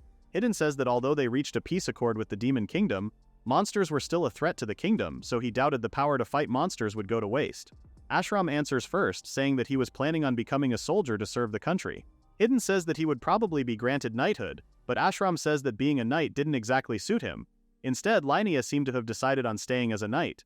She says that because Linnea defied the will of the kingdom and pursued his own interests, she would clear her family name by remaining loyal to the kingdom. Mira says that she would stay with the church, making both Luna and Hidden exclaim in surprise at the same time. They stare at her incredulously and Mira is confused. Hidden is the first to look away, wishing her good luck. Luna whispers to him, pointing out that Mira wasn't the least bit ashamed. Hidden suggests that maybe Mira didn't consider chastity and faith to be on the same level, and that maybe for her prostitution was an act of charity filled with loving kindness. That takes quite the mental gymnastics to get to that conclusion. Either way, Hidden was starting to understand why Mira was chosen as the saintess. Catching Tiana's eyes, Hidden asks her what she was planning next and if she would continue to be an adventurer if she was staying in the capital. Tiana admits that she was planning on heading back to their shared home village. Hidden asks if Ashram was fine with her choice and he plainly says that Tiana had her own circumstances, so he couldn't exactly stop her. Hidden knew that after what happened to Tiana, even though she was working with Ashram, it only made sense that she couldn't stand being around men. Calmly taking a sip of his wine, Hidden comments that things would be lonely, but he asks that she give his regards to her parents for him. Hesitantly, Tiana asks if Hidden would like to go back to their village with her. Instantaneously, Luna's mouth twitches. She explodes in anger almost immediately, asking what Tiana was suddenly asking. Tiana tries to say that it had nothing to do with her, but Luna yells that Hidden was already her fiancé. The table is quiet for a moment. Luna loses her cool and says that just because Tiana was kidnapped and dumped by the hero, she didn't have the right to want to go back with Hidden. She asks if Tiana had any shame in her. Hidden tries to calm her down and she goes quiet for a moment. Tiana asks if Hidden already knew about what happened to her in the slums and everything else. Hidden explains that all sorts of information ended up coming to Luna. Ashram tries to explain that it was all one misunderstanding. He defends Tiana and says that she wanted to do some self-reflection back at home and it wasn't about being dumped or doing any dumping. Ashram tries to reaffirm that they were never in that kind of relationship. Tiana agrees with him and says that Ashram had supported her through Hidden leaving the party and nothing happened between them at all. Hidden frowns but remains quiet. Luna leans in with a cruel smirk and says that Tiana had guts to say that when all sorts of information were able to reach Luna. To prove a point, she pointed a finger at her lips and Tiana froze. As a last resort, Tiana asks about Hidden and Luna and how they got engaged in such a short amount of time. She accuses that they were probably in a relationship long before Tiana and Hidden fell off, but she's cut off when a glass of wine is thrown right at her face. Finally having had enough, Luna gets up from her chair and asks Tiana what she knew about the truth. She yells that if it weren't for Tiana, Hidden would have been hers a long time ago. In a shaky voice filled with anger, she says that no matter how many times she hit on Hidden or asked him to go out with her, he had always turned her down because he had Tiana already. Tiana is speechless the more Luna raises her voice. Hidden tries to hold her back, but Luna threatens Tiana, telling her that the more she disrespected Hidden, the more she felt like killing her. Tiana is in complete shock. Hidden pulls Luna into his arms and apologizes to her. Luna breaks down into tears asking why he was apologizing for a girl like Tiana. Hidden reaffirms to Luna that it had nothing to do with Tiana but because she was important to him. Tiana watches them with a broken look on her face. Looking up at the heroes' party, Hidden asks for them to give him and Luna a moment as he wanted to think only about her in the moment. Ashram and the rest, who had been watching them since the fight, slowly start to get out of their seats. Before leaving them be, Tiana asks Hidden one final time if they could have had a chance together if she didn't go through something so traumatic, but Hidden cuts her off immediately. He says that the moment she abandoned him, his feelings for her also died and nothing after that would have mattered. He says that everything he had left was to be dedicated to Luna. When he had nothing left, when he was broken, and when he came back running on fumes and false bravado, she was the one who saved him. Looking down at a sobbing Luna, Hidden says that she was his everything. Luna hiccups and stutters, trying to say something to Hidden, and he patiently waits for her. The heroes' party eventually turns to leave them be, Tiana casting them one final glance. She sees the display of affection between Hidden and Luna and finally turns around, wishing them happiness. Later on, Luna collapses on the grassy floors of the outdoor garden, tears still dripping down her face. Luna apologizes to Hidden for losing control of herself back inside the banquet. Hidden kneels beside her, trying to get her to listen to something he wanted to say. Luna frantically brushes away at her tears, saying that what just happened was all her fault. But Hidden cuts her off, holding onto her hand and saying that she was wrong. Luna stops crying for a moment to look up at him. She starts to sob harder and begs him not to leave her. Hidden is confused, but Luna smiles sadly at him. She says that although he would most likely be fine without her, she couldn't live without him anymore. She clings to him and begs him to stay again. Hidden internally calls himself an idiot for not noticing Luna's anxieties and for not being able to tell her anything. Although he felt like he would be unable to live without Luna as well, he wonders if he's been able to show her that at all. Cupping her cheek in his hand, he tells her he loves her, much to Luna's shock. Hidden admits that she was the one who gave him the strength to live and spoke words that he couldn't. Luna had made a place for him to call home and it had made him so happy. He was expelled from his party, and despite holding on to the resentment and hatred and swallowing it all down, Luna was the one who filled the hole that was left in his heart. Hidden truly believed that it wouldn't be strange at all for her to reject him. He couldn't express to her enough how accepting him had saved him. Hidden says that he was glad Luna was there with him and he would say it as many times as it took. She was his everything and he loved her more than anything. He couldn't bear it if she wasn't there with him and there was no way he would ever leave her side. Kneeling in front of a speechless Luna, Hidden asks her to marry him, saying that he wanted to spend the rest of his life with her. With happy tears in her eyes, Luna smiles brightly, accepting his proposal and thanking him. Time passes and a lone figure makes her way through the forest. Upon reaching a clearing atop a cliff, Tiana stares down at the view of her home village in the distance. A memory comes to mind. A rabbit stops dead in its tracks as something sharp and thin passes clean through its head. Hidden and Tiana make quick work of a pack of rabbit monsters. Tiana and Hidden share a smile as they work efficiently. Eventually, they take care of the monsters ravaging the fields. Tiana says that between the two of them they should be able to make a living even if they leave the village. Heading back into the road, Hidden says that it was a 2 or 3 day walk to the nearest inn in town. Tiana adds that from there they would take a carriage to the capital. Hidden notes that life in the capital was sure to be hard, and he asks again if Tiana was sure about her decision. Tiana smiles and reaffirms her answer. She wanted to be with him. Back in the present, Tiana makes her way into the village alone. Her parents greet at the door, happy to have her back and glad to see her safe. She smiles warmly at them. Setting her stuff down in her room, her parents follow her at the doorstep. She apologizes for showing up without notice and having failed to send a letter for the longest time. Her father says that the important thing was that she returned to them safely. Tiana smiles, touched by their comforting words. Her father says that they regularly received her letters up until 6 months ago, and then it stopped. Her mother adds that they were really worried, but Tiana is surprised and confused. She didn't understand what they meant by frequent letters only ending 6 months back. Her parents are equally confused by her reaction. For a while after leaving the village, Tiana was so homesick that she sent letters frequently. However, she stopped sending them the year before the Demon King's subjugation quest. She couldn't understand the messy timeline of events. Her mother smiles and says that they kept all the letters she sent them. Not only that, but the remittance she sent over was a big help to them. Tiana is even more confused. Her mother said that she even sent money to the village chief to help with the village's provisions, adding that everyone was so grateful. Her father agrees, saying that some village folk might stop by to say their thanks if they hear that she was back in the village. Tiana laughs awkwardly, saying she wouldn't know what to do if they did just that. She wonders if someone had started to impersonate her by sending letters and money, and yet she couldn't figure out why they would do that in the first place. Her father brings back a huge pile of letters for her to see. Tiana remembers that she had started sending letters right around the time she arrived in the capital, reminiscing about the memories. Her father agrees, saying that they were so worried because she seemed to be struggling to adjust to her new life. She opens one of the recent letters and her face immediately falls to find that the handwriting was Hidden's. Her parents remember that it was around the time that Tiana had supposedly injured her hand. According to the letters, Tiana had asked Hidden to write her letters even after her hand had healed simply because it was easier. They tell her that she should have been more grateful to Hidden. Tiana realizes that Hidden had been pretending to be her, writing updates to her family and sending money back home in place of her. That is, up until he was expelled from the hero's party. Tiana couldn't understand why Hidden had done all of it and why he had never told her. Crumpling the letter in her hands, she falls to her knees. Tiana sobs as she tries to apologize to Hidden. Meanwhile, Linnea stood before the gated estate of her family. She stares up at the grand building, a conflicted look on her face.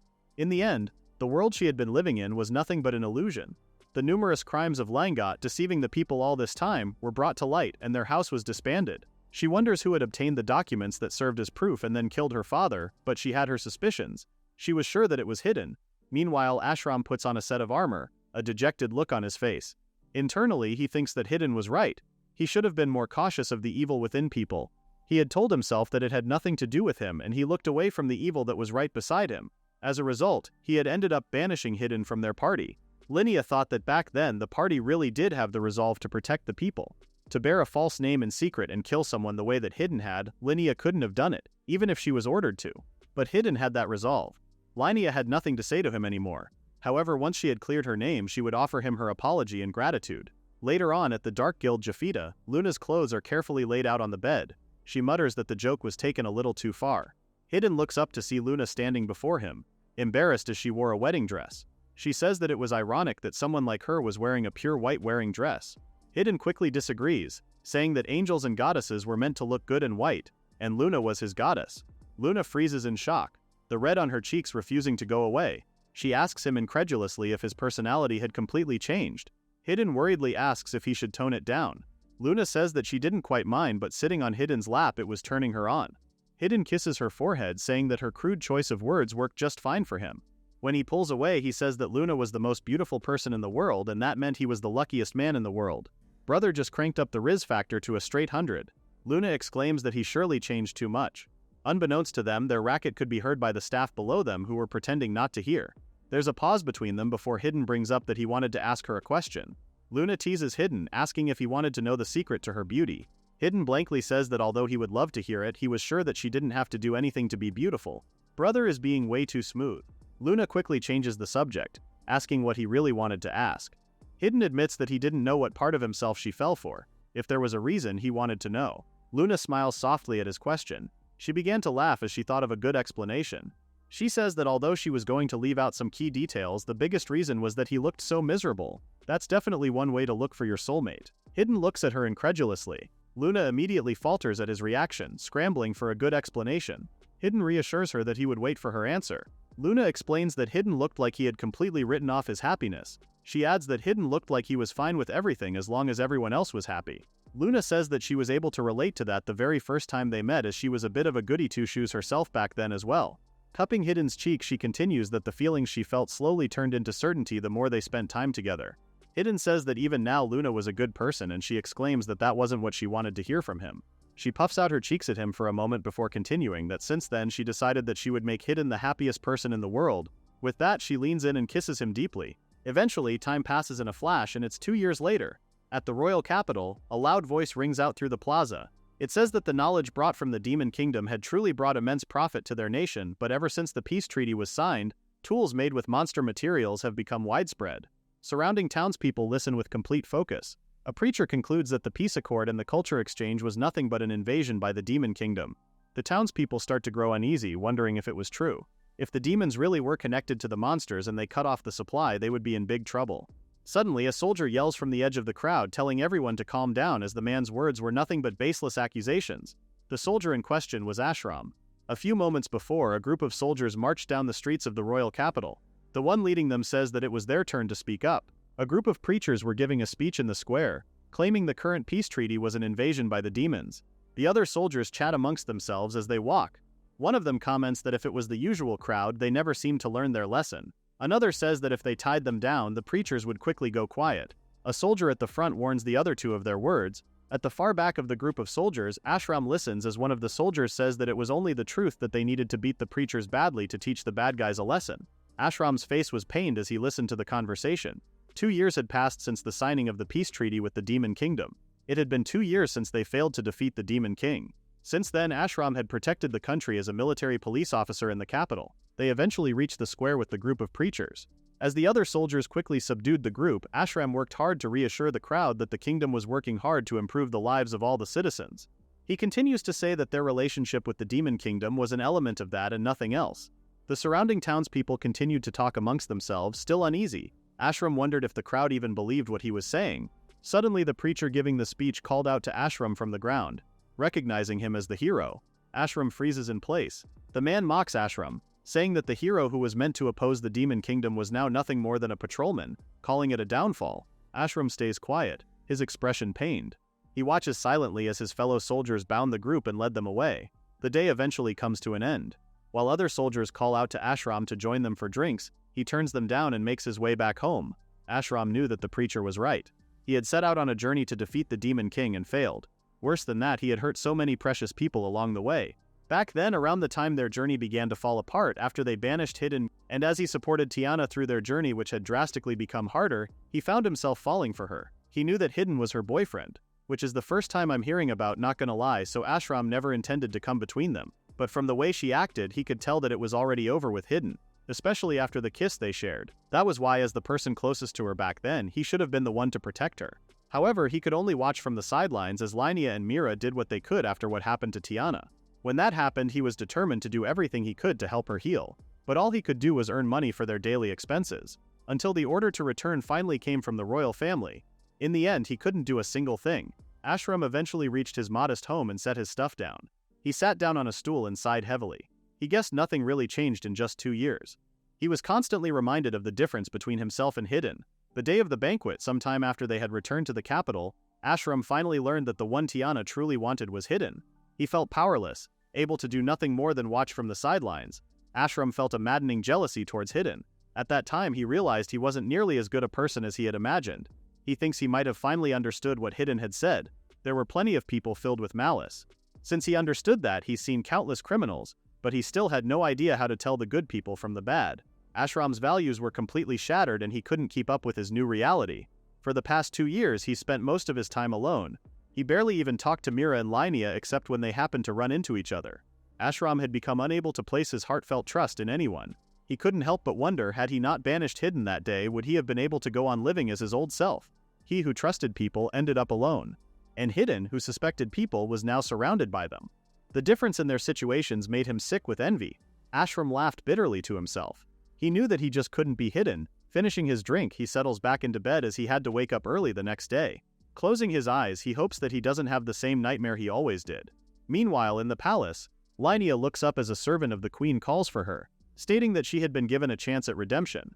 Walking down the palace halls, the servant fills her in on the details. Reminding her of the group of preachers being rounded up in the Capitol Plaza, he states that the royal family could not condone such organized movements, nor could they sit idly by. The servant continues, telling Linnea that the fighting had been a concern ever since they made peace with the Demon Kingdom. The queen had also been taking measures, albeit not publicly. Until now, they had been relying on an organization called Giftia, but they cannot assume that their boss Luna would continue to act in their favor indefinitely. The queen valued Hidden's skills as someone who could rival her, and had hoped to establish a new department centered around him. However, Hidden had left the journey midway through, and before the queen could grasp the situation, he was recruited by Gifita and is now serving as Luna's right-hand man. It was a major blow for the royal kingdom, but Luna taking him in reaffirmed for the queen that her judgment and aims were not mistaken. Without straying from that course, the servant says that the queen wanted to conduct Giftia-like activities as a department within the royal palace. The department would handle the palace's dirty work. Their original plan has always been to secure and strengthen their personnel for that goal. Linnea thinks about the goal of eliminating those who threaten the people. Agents who handled such works were operating in the shadows directly under the queen's command. Linnea had heard rumors, but it seemed like they were true. All information regarding their existence had been buried in darkness. Linnea thinks that perhaps that was the origin of the name they came to be called, a Dark Knight. Finally kneeling before the queen, Linnea asks her point blank if that was what she wanted her to become. The queen says that had Linnea been the same still as back then, she wouldn't have reached out to her. But as she was currently, the queen believed she could fulfill the duty admirably. Linnea didn't even need to think about the answer. If the queen had commanded it, it was a knight's duty to obey. As a knight and a noble, she had dedicated herself to her training, believing she was second to none. But she learned the reality of being protected by someone she looked down on. She lost her family home and realized that all her honor up to that point had been an illusion. But ever since their failure to defeat the Demon King, she had striven to serve the country without giving up her knighthood. With a resolute look in her eyes, Linnea internally swears to clear her dirtied name with her own actions. As a knight, she would show her resolve to protect the people right then and there. The queen calls out to Linnea, asking for her acceptance right then and there. Linnea bows her head lower and says that she would accept her new position. The queen is pleased by her answer. She says that the kingdom was able to avoid the loss of an excellent knight. However, Linnea's expression is rather conflicted. The queen laughs. She tells Linnea that what they just discussed should not be spoken to anyone outside the room. If Linnea was to be interrogated about the truth of their affair, she wasn't allowed to use the queen's name. She was a knight that now lived through the shadows. Linnea gives her confirmation before asking who she should report to for her duties. The queen reassures her that there was a director. Linnea looks up. Almost instantly, a blade is pressed to her throat, a cloaked figure standing behind her with a smile. Linnea doesn't budge an inch. The cloaked figure removes their hood. They say that they were wondering when Linnea would notice, but she was rather slow on the uptake. They ask if Linnea would be able to work in the shadows at the state she was currently in. Linnea watches as the person removes their blade and returns it back to its sheath. Linnea was sure that they were the director of the Dark Knights. The director hums thoughtfully. Giving Linnea a once-over, the director observes that she had a well-trained body. If she had moved even a little bit, Linnea would surely have been cut. The director continues that she had a solid core and the mental fortitude to stay still despite her fear. As such, they give her a passing grade. Linnea casts her a glance, saying that she was humbled by the praise. Linnea asks for their name but quickly takes her words back. Reassuring her that it was fine, the director says that it wasn't even their real name and only one of countless others. The director's name was Onyx. Linnea says that their name was rather on the nose, but Onyx argues that they weren't the one to pick it. The other choice was Ikasumi, which quite blatantly means squid ink. The queen clears her throat, calling them back to business. She says that they had two objectives. One, they were to find the mastermind of the organization of the group opposing the peace treaty. And the second, they were to destroy the core of the operation unit. Onyx reassures the queen that they had narrowed down the list of suspects on who could be the mastermind, so now they just needed to hit the operation unit at the same time. Onyx says that the operation unit was a very public position, so it made it difficult for them to engage them directly. That was when Linnea would come in. Linnea asks if she was meant to crush the unit on her own, and Onyx reassures her that she wouldn't. They say that for Linnea to operate as a creature of the shadows, Linnea lacked the experience, skill, and just about everything else. The queen vouches for her abilities, and Onyx says that they trusted her judgment. They say that they've already requested external collaborators for the mission. Linnea would work with the collaborators and learn the necessary skills along the way. Onyx then bids Linnea goodbye, saying that the Dark Knights were always shorthanded. They turn and head towards the door with a wave goodbye. Linnea tries to call out to them, still wanting to ask questions, but they ignore her. The Queen asks if Linnea knew the district on the southwest edge of the capital where the residential and entertainment areas mixed. Linnea was to go to the office there and show them a ring given to her by the Queen. They should know what it means. Finally, the Queen informs her that the external collaborators would be the organization Giftia and Hidden. Linnea freezes in place. Time passes and the Queen meets with the Demon Lord again. She notes that it had been 2 years since their peace treaty was established. The number of people traveling between the human and demon nations had grown tens of times from what it was before.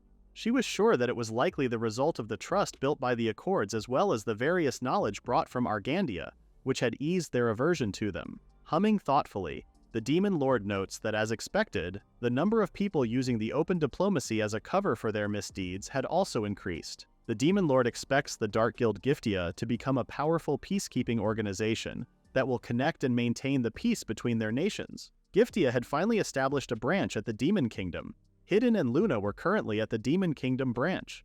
Luna's voice echoed as she exclaimed in disbelief that they already had another job in the Queen's Kingdom when they had just finished the last one. Before she could explode even more, Hidden tells her to calm down. He understood where Luna was coming from, but he told their demon helper, Raija, to let them know of the details. Before getting into the details of their next mission, Raija praises Hidden for their excellent work on the last job. She smiles as she says that the way they dismantled the Thieves Guild was magnificent. Raija then bows respectfully and informs them that she already had a magical carriage prepped for them. She calmly urges them to take a break during the journey, but Luna yells angrily at how Raija was acting like they already accepted the mission.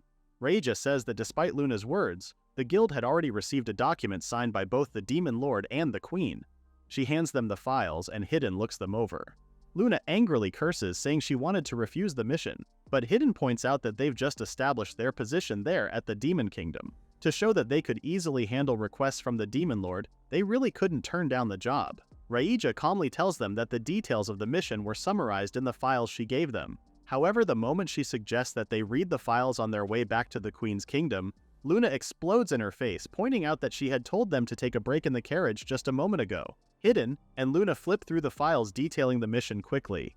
With a muffled curse, Luna complains how easy Raija had made the details to understand. Raija graciously accepts her praise, despite how aggressive it was delivered.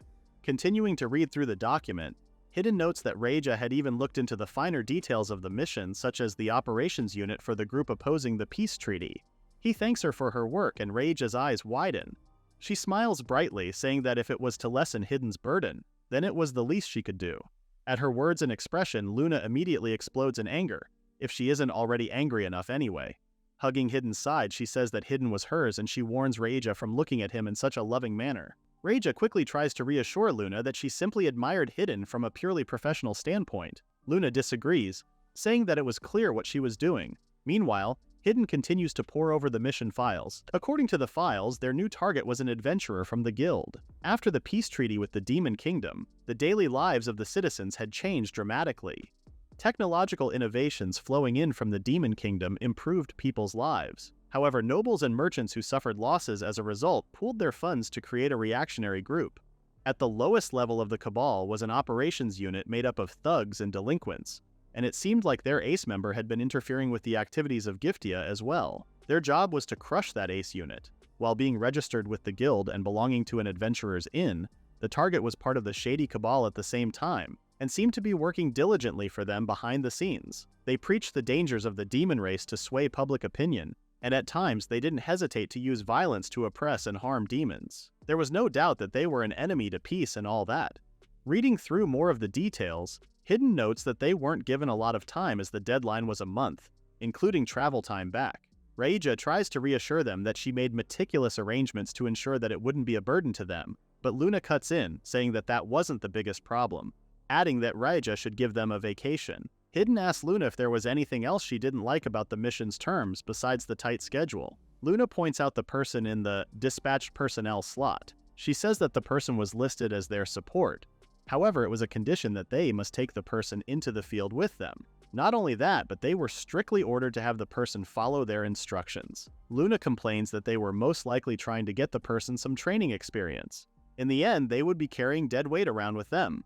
Hidden agrees that their higher-ups just wanted to have their support gain some kind of experience. He figured they couldn't keep up with personnel development within the palace. Leaning closer to Hidden, Luna points out the familiarity of the support they were given. Hidden reassures Luna not to worry about him since it was just a name he hasn't heard in a while.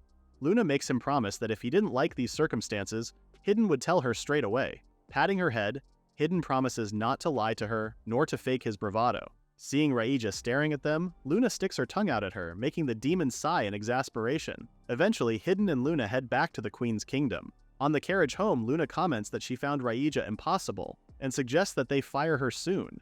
Hidden points out that even if she said that, there was no demon on site with more connections than Raija. Luna knew that, but she hated the way Raija looked at Hidden, adding that she had no morals. Funny thing to say about a demon, but I guess they work differently in this world. Hidden disagrees that Raija meant things in the way Luna was implying. He thinks that his relationship with Raija was one where they've put their lives on the line. Raija was the demon assassin who pretended to be a flower seller in town while Hidden still traveled with the hero's party. Hidden suggests that Raija was just a demon interested in a human who could fight a demon head-on and survive. Luna puffs out her cheeks indignantly at his words. She angrily turns away from him and doubles down that Raija was completely serious. She argued that if Raija had the chance, she would steal Hidden from Luna, and given the slightest opening, she would have his children. Well, that escalated quickly. As she says that it could obviously be seen in her eyes, Hidden remains quiet for a moment. He quickly pulls Luna into his lap, much to her surprise. He kisses her, apologizing for making her anxious. Luna tries to speak, but she's quickly muffled.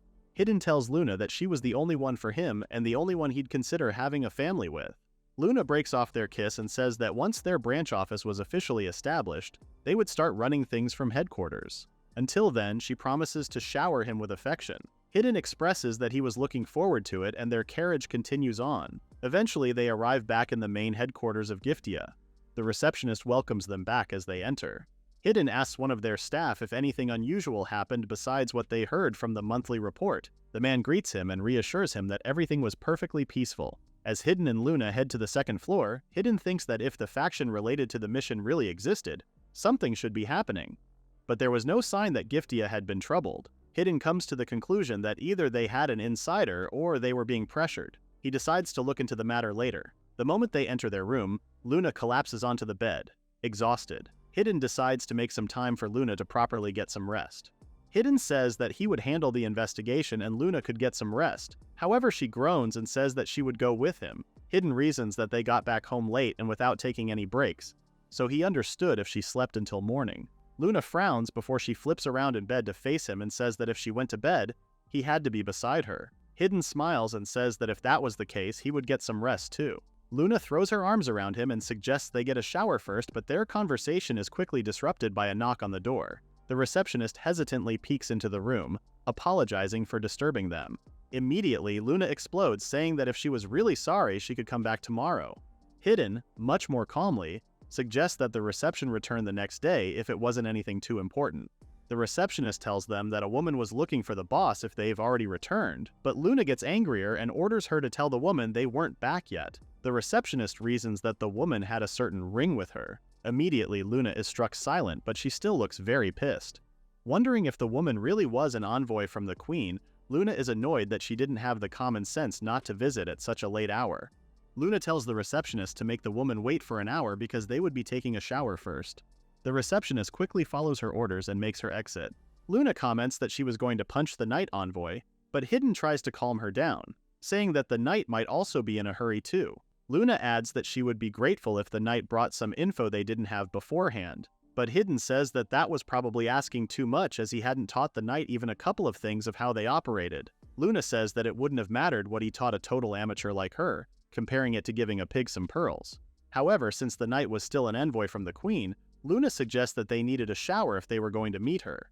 She invites him to take a bath with her to save time, and Hidden agrees, with Luna joking that things might not end with just a shower. Time passes, and the Knight envoy couldn't help but think how Hidden and Luna were taking their time. At that moment, Luna calls out to her from the second floor, saying that she could come on up for their conversation. The Knight envoy, Linnea, sits patiently as she waits for Hidden and Luna. Luna enters the room with a laugh, apologizing for making Linnea wait. Linnea is confused by her reaction but reassures her that it was fine, apologizing instead for suddenly visiting. She bows her head respectfully and tries to introduce herself, even when they had already met 2 years prior. Luna cuts her off, already knowing Linnea and her father. Linnea greets Hidden and says that over the past 2 years, she had realized how foolish she was during their time traveling as a part of the hero's party. Hidden says that it was good that she learned something. Linnea blinks up at him in surprise. Linnea laughs lightly, thanking Hidden. However, she says that she still has much to learn. As such, she shamelessly requests to learn from Hidden's knowledge and experience. Luna looks at Linnea incredulously, commenting that her request was easier said than done. Luna asks Linnea if she thought a pampered princess like her, someone who was born a noble, could handle actual field work. She reminds Linnea that their mission came first and she shouldn't expect them to hold her hand through everything. Linnea agrees, saying that was prepared for it and she had her own reasons for needing to do the work in the first place. But almost like she read her mind, Luna knew she was talking about working as one of the Dark Knights. Luna jokes that Linnea used to be someone who completely underestimated Hidden's role, and now it was ironic that she was taking a job like being a part of the new Knights. Linnea merely notes that Luna was very well informed. But Luna wasn't done. With a smug grin, she comments that the Queen had guts to second Linnea into their unit. Suddenly, Hidden leans in, placing a hand on Luna's shoulder. He asks her to stop since Linnea was there to discuss the mission. Pleased by his presence and his touch, Luna smiles and embarrassedly agrees with him. She clears her throat, focusing back on the task at hand. Holding up a rolled document, Linnea says that since the request for Giftia was to eliminate the central figure of an organization's operations unit, she suggests that they investigate the individual. However, she's immediately cut off. Luna asks her rhetorically if she thought they had time to do that when they already knew who it was. Linnea is surprised by the news, but Luna is almost equally confused by her reaction. Hidden steps in and explains that they knew that the unit's leader was a man named Noward. Additionally, a mage and a priest who used to party with Noward were also on the roster. If the group was capable of using force against demons and interfering with Giftia, then they were a serious threat to them. Linnea expresses her surprise that they already knew that much when they had just arrived. Hidden tells her that with Giftia's intel network they could investigate a location they had never set foot on. He continues that to eliminate their enemy, they needed to get a grasp on their movements, so they would start their investigation tomorrow. Linnea asks what kind of investigation they would do.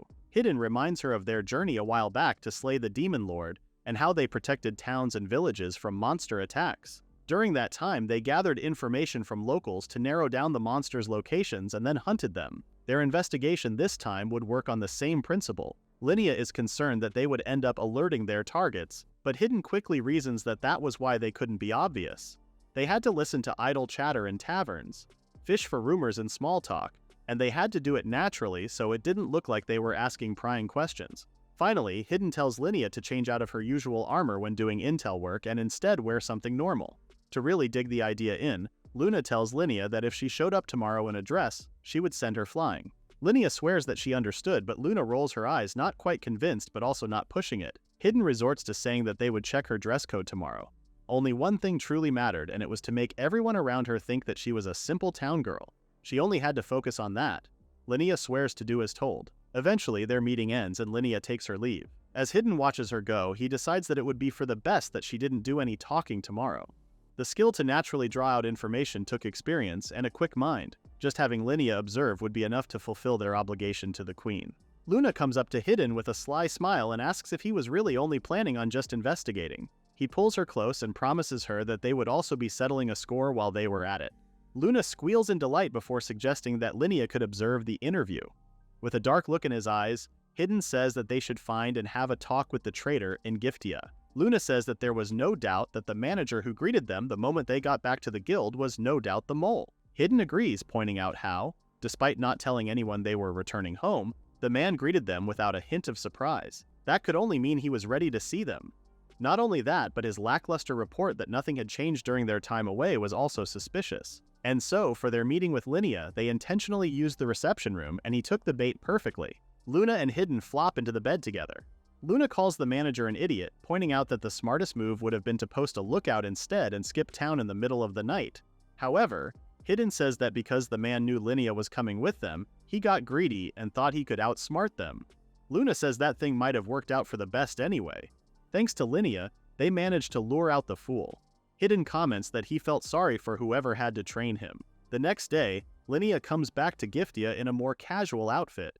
She asks for their thoughts as she had assumed it would be enough. However, one look at their expressions and she lost her confidence. Hidden agrees that she was dressed like a town girl, but as Luna approaches and pinches the fabric between her fingers, she says that the material was too expensive. Linnea flinches in surprise, but just then the receptionist comes forward with a change of clothes she had prepared.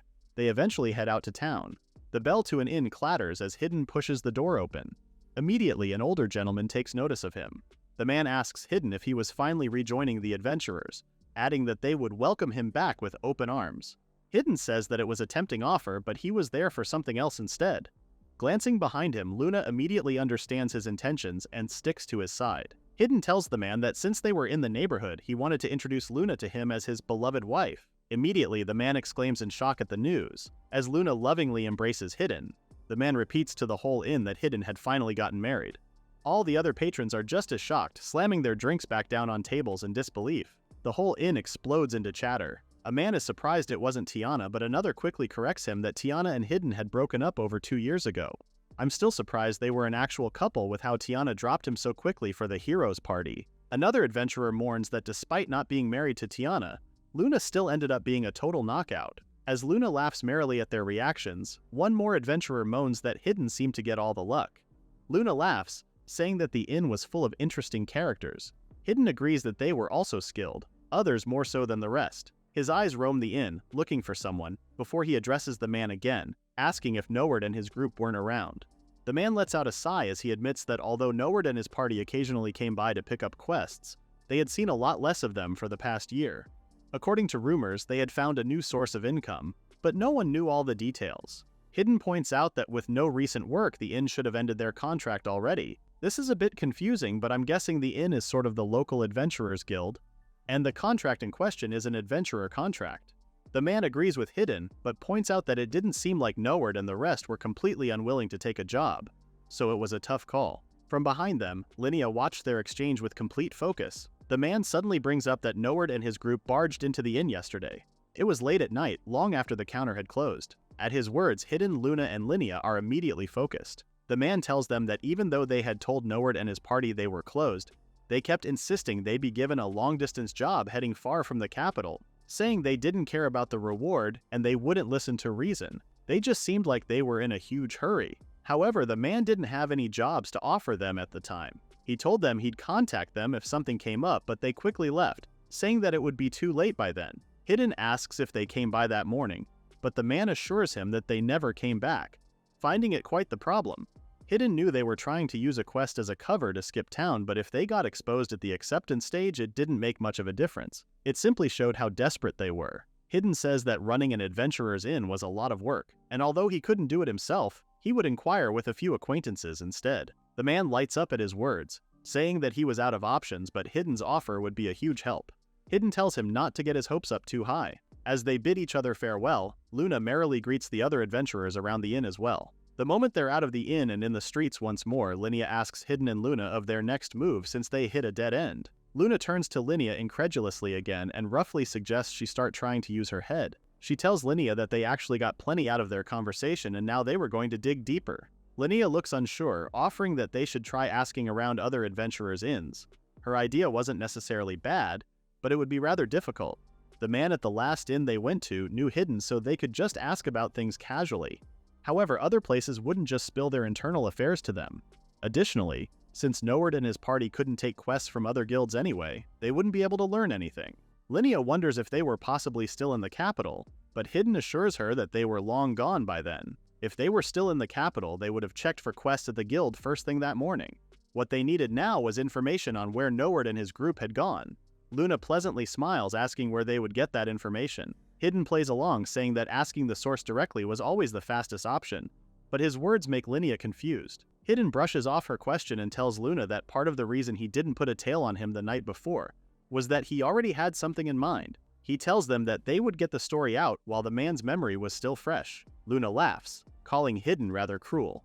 Having enough of being left out of the conversation, Linnea calls out to them and says she didn't understand what they were talking about. Luna smiles and informs her that they already knew someone who knew where Noward and his party went. Although there were other ways to investigate, for now, he was their priority. Linnea asks why that man in particular. adding that Luna and Hidden didn't need to be so affectionate while talking. Hidden says that it was because the man was the only one to act so suspiciously. Although there was a chance it was a trap, his quick response pretty much confirmed that he was guilty. As such, they were going to make an example of him and beat the information out of him, much to Linea's shock. She's concerned that their actions would be exposed, but Hidden cuts her off and says that it was their job to not let it be exposed. He and Luna keep on moving ahead. Linnea purses her lips for a moment before reassuring them that she understood the situation. However, she asks what they meant by making an example of the man. Hidden glances at her, saying she already knew. He tells her that when an organization got big enough, one would find scum mixing in and traitors popping up. Dealing with people like that was also part of their job. Fully turning to face her, Hidden tells Linnea to learn how to spot the traitors and learn how to break them. Back at the Giftia Guild Hall, the receptionist works diligently at the front desk. However, at the door behind her leading further into the guild's basement, retching sounds could be heard echoing all over the walls. Kneeling before a bloodied body was Linnea. She heaved and took in deep breaths as she tried to calm herself. Luna merrily congratulates her for a job well done. Turning to Hidden, Luna winks and compliments him for making quick work of the man. Hidden only comments that his lips were too loose and he had caved too easily. He points out that it would have been a better lesson for Linnea if he held out a little longer. Gasping through her vomiting, Linnea says that it was already more than enough, but Hidden calmly reasons that she needed to get used to it. Linnea doesn't think she could, especially as she looks up to see the dead man's frozen and petrified face. As she continues to vomit, Luna casts her a disgusted look. Luna sighs in exasperation, saying that Linnea still had a long way to go. She couldn't believe that the queen was serious about using Linnea and added that she didn't want to be the one to clean up her messes. Hidden tells her that they just had to train Linnea so that didn't happen. Whatever came after that wouldn't be their problem anymore. Luna says that Hidden was being a little too nice to someone like her, but Hidden reassures her that that wasn't his intention. He turns to Linnea with an unreadable expression. Hidden says that since he was the one who dragged Linnea into their work, he intended to teach her the skills she needed to survive. Internally, he couldn't help but think how similar she was to when he lost his parents. He hoped that his actions now could serve as a way to repay his master, who had taught him to survive back then as well. Turning back to Luna, Hidden points out that if they don't make Linnea at least somewhat useful to the Dark Knights, they wouldn't be able to function well. If that happened, Giftia would definitely prosper. However, Hidden would end up staying busy and wouldn't be able to make time for him and Luna. Leaning close to her, Hidden suggests that she think of it as a necessary expense instead. Luna expresses that she wanted to be with just Hidden too. Linnea looks up to see them and groans before turning away. She expresses disbelief that they could be intimate in a place like that. Hidden calmly says that it was just a normal day for them. Luna laughs and says that if she was with the man she loved, anywhere felt like a bedroom. However, not missing the chance to pick fun at Linnea, Luna says that someone like her who had never known a man wouldn't understand. Linnea's face flushes red and she quickly changes the topic, asking what their next move was. All they were able to gather was that their destination was a remote village. They exit the basement and Hidden tells her that the important part was the route they used to get there. If they knew how Noward and his group were traveling, they would be able to get to the village ahead of them. Linnea says that she's never heard of the village beforehand, so she didn't know any shortcuts. She adds that it wasn't exactly information that one would hear in the capital. Luna turns to Hidden and asks if he knew about the village. It was Ikoina Village, Hidden's hometown. They file into a carriage and head off for the village. However, at one point the road gets rougher and Linnea is thrown a bit off balance. Hidden says that it was a path that no one used. Linnea asks if Noward's group was taking the road that detoured around the mountain range. Hidden says yes, adding that they were instead taking a shortcut in their faster, magical carriage. Despite being roughly thrown around in the carriage, Linnea keeps talking, considering that since it's only been 2 days since they left the capital, if all falls into place, they should be able to get to the village first. However, she asks what their plan of action was once they got there. Hidden remembers that they still had the official objective of slaying monsters. Beside him, Luna yawns and says that although Noward wasn't as good as Hidden, he was still supposed to be decent. She suggests letting them slay the monsters before taking them out. Hidden agrees it was a possible option, however they needed to dispose of them in a way that seemed natural, including their own response. An ambush in the dark, without ever showing their faces, would be the most efficient option. Linnea suggests staying hidden in the village for days and waiting for an opening. Hidden says that he and Luna could definitely lay low in the forest for a little while. Seeing her chance again, Luna turns to Linnea and says that they wouldn't be able to do that since they were stuck with Linnea, who would most likely have a meltdown in an environment like that. Linnea coldly apologizes before telling Luna not to belittle her so much, since they were the same age. Luna only laughs at her face, saying that a clueless chick like Linnea was just a little princess to her and that was that. Having had enough, Linnea tells Hidden to tell off Luna too, but Luna sticks her tongue out at Linnea, pointing out that Hidden would always be on her side. Hidden agrees that whatever Luna said was correct, but he does tell her not to provoke Luna so much. Luna pouts before Luna expresses that she wanted to be with just Hidden too. Linnea looks up to see them and groans, but Hidden tells her not to worry about it, but to his surprise, he finds that Luna was already snuggled up and asleep beside him. He tells Linnea to get some rest as well, since things would start to get busy once they arrived at the village. Linnea asks if he would be able to get some rest as well. Hidden reassures her that once they passed the mountains, they would arrive at a well-used traveling merchant's camp up ahead. Since it was safe there, he could rest up once they arrived. Linnea tells him to get some rest if he was struggling to stay up. He thanks Linnea, who thanks him in turn, and inevitably she dozes off. Once he was sure she was asleep, Hidden glances at Linnea from her seat at the back. Now that he thought about it, it was the first time Linnea thanked him for anything. They had never spoken to each other in that manner back when they were still at the hero's party. He thinks back how Linnea was chosen as one of the Dark Knight's assassins under the Queen's direct command precisely because she possessed the necessary skill. He couldn't help but wonder if they could have each fulfilled their respective roles if they had communicated properly on the journey to slay the Demon Lord. Crazy to be thinking about that now, 2 years too late. Then again, Bro told her she was about to be assassinated and she called him a liar. However, as they settled into the traveling merchant's camp, Hidden noticed that the landscape on the way to the village had completely changed. He supposed things changed over time. It was the same for Linnea, and it was the same for him. When morning came, their carriage was back on the road, now in a path more traveled. Luna smiles pleasantly as she looks out the window and into the village landscape. Hidden says that it was a village with nothing in it, but it was definitely more prosperous than when he left. Luna agrees, saying that it was true, especially when compared to the capital. Linnea calls her, calling her tactless for her words. Luna only smiles and says that if Hidden loved the village, then she did as well. As they step out of the carriage, Hidden tells her to love it to her heart's content because it was definitely his precious hometown. With all of them out of the carriage, Luna stretches her limbs and asks if he really planned on teaming up with Noward and his group. Hidden says that if they were willing, then yes. Then again, if they picked a fight with them instead of running, that just made their job easier. As he's wondering how they would play their cards, Hidden is brought back to the present when someone calls out to him. He turns as a familiar girl runs up to him. Hidden casually greets Tiana, who immediately beams at him. However, from behind Hidden, Luna says that Tiana was close enough. Tiana turns to Luna, remembering that she would definitely be with him. Luna tells Tiana point blank that Hidden was there for work, not homecoming. Tiana is struck silent, until she realizes that there was someone else with them, and immediately recognizes Linnea. Linnea and Tiana exchange warm greetings before Tiana asks if their work was related to slaying the local monsters, to which Hidden agrees. He says that he couldn't just stand by while monsters ran rampant in the forest he grew up in. Tiana says that she was happy to be able to work with Hidden as adventurers again. But at her words, Luna is immediately angered.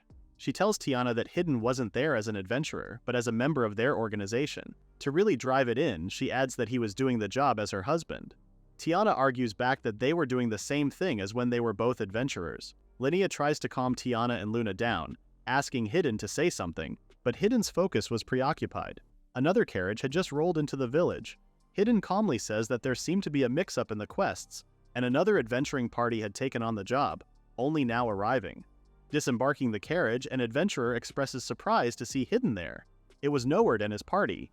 Hidden casually greets him, saying that they just took the job through the same route as them. As an offhanded comment, Hidden passes on the greetings of someone named Rova, his words making Noward flinch. Noward realizes that Hidden was the reason their intel from Giftia suddenly dried up. With a kind smile, Hidden holds out a hand and says that they should call it a truce for now. Since Noward and his group took on the request as well, they should all work together to protect the village. Noward asks why they would work with the likes of Hidden, but Hidden seemed completely alright that they were backing out. Noward's eyes drift towards the people behind Hidden. He knew Tiana and Hidden were both skilled fighters, but they also seemed to have two capable-looking allies with them in Luna and Linnea.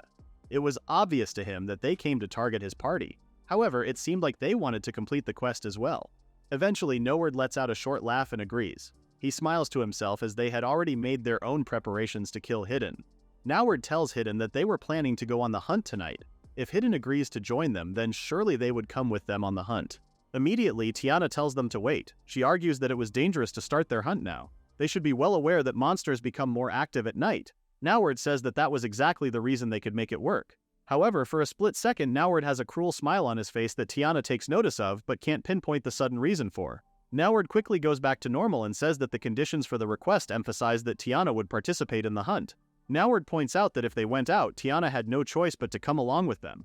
Luna smiles mischievously and says that since that option was nice and easy, they could go along with it. Hidden quickly disagrees. He says that if Noward and the others said they were heading out that night, then they would do the same.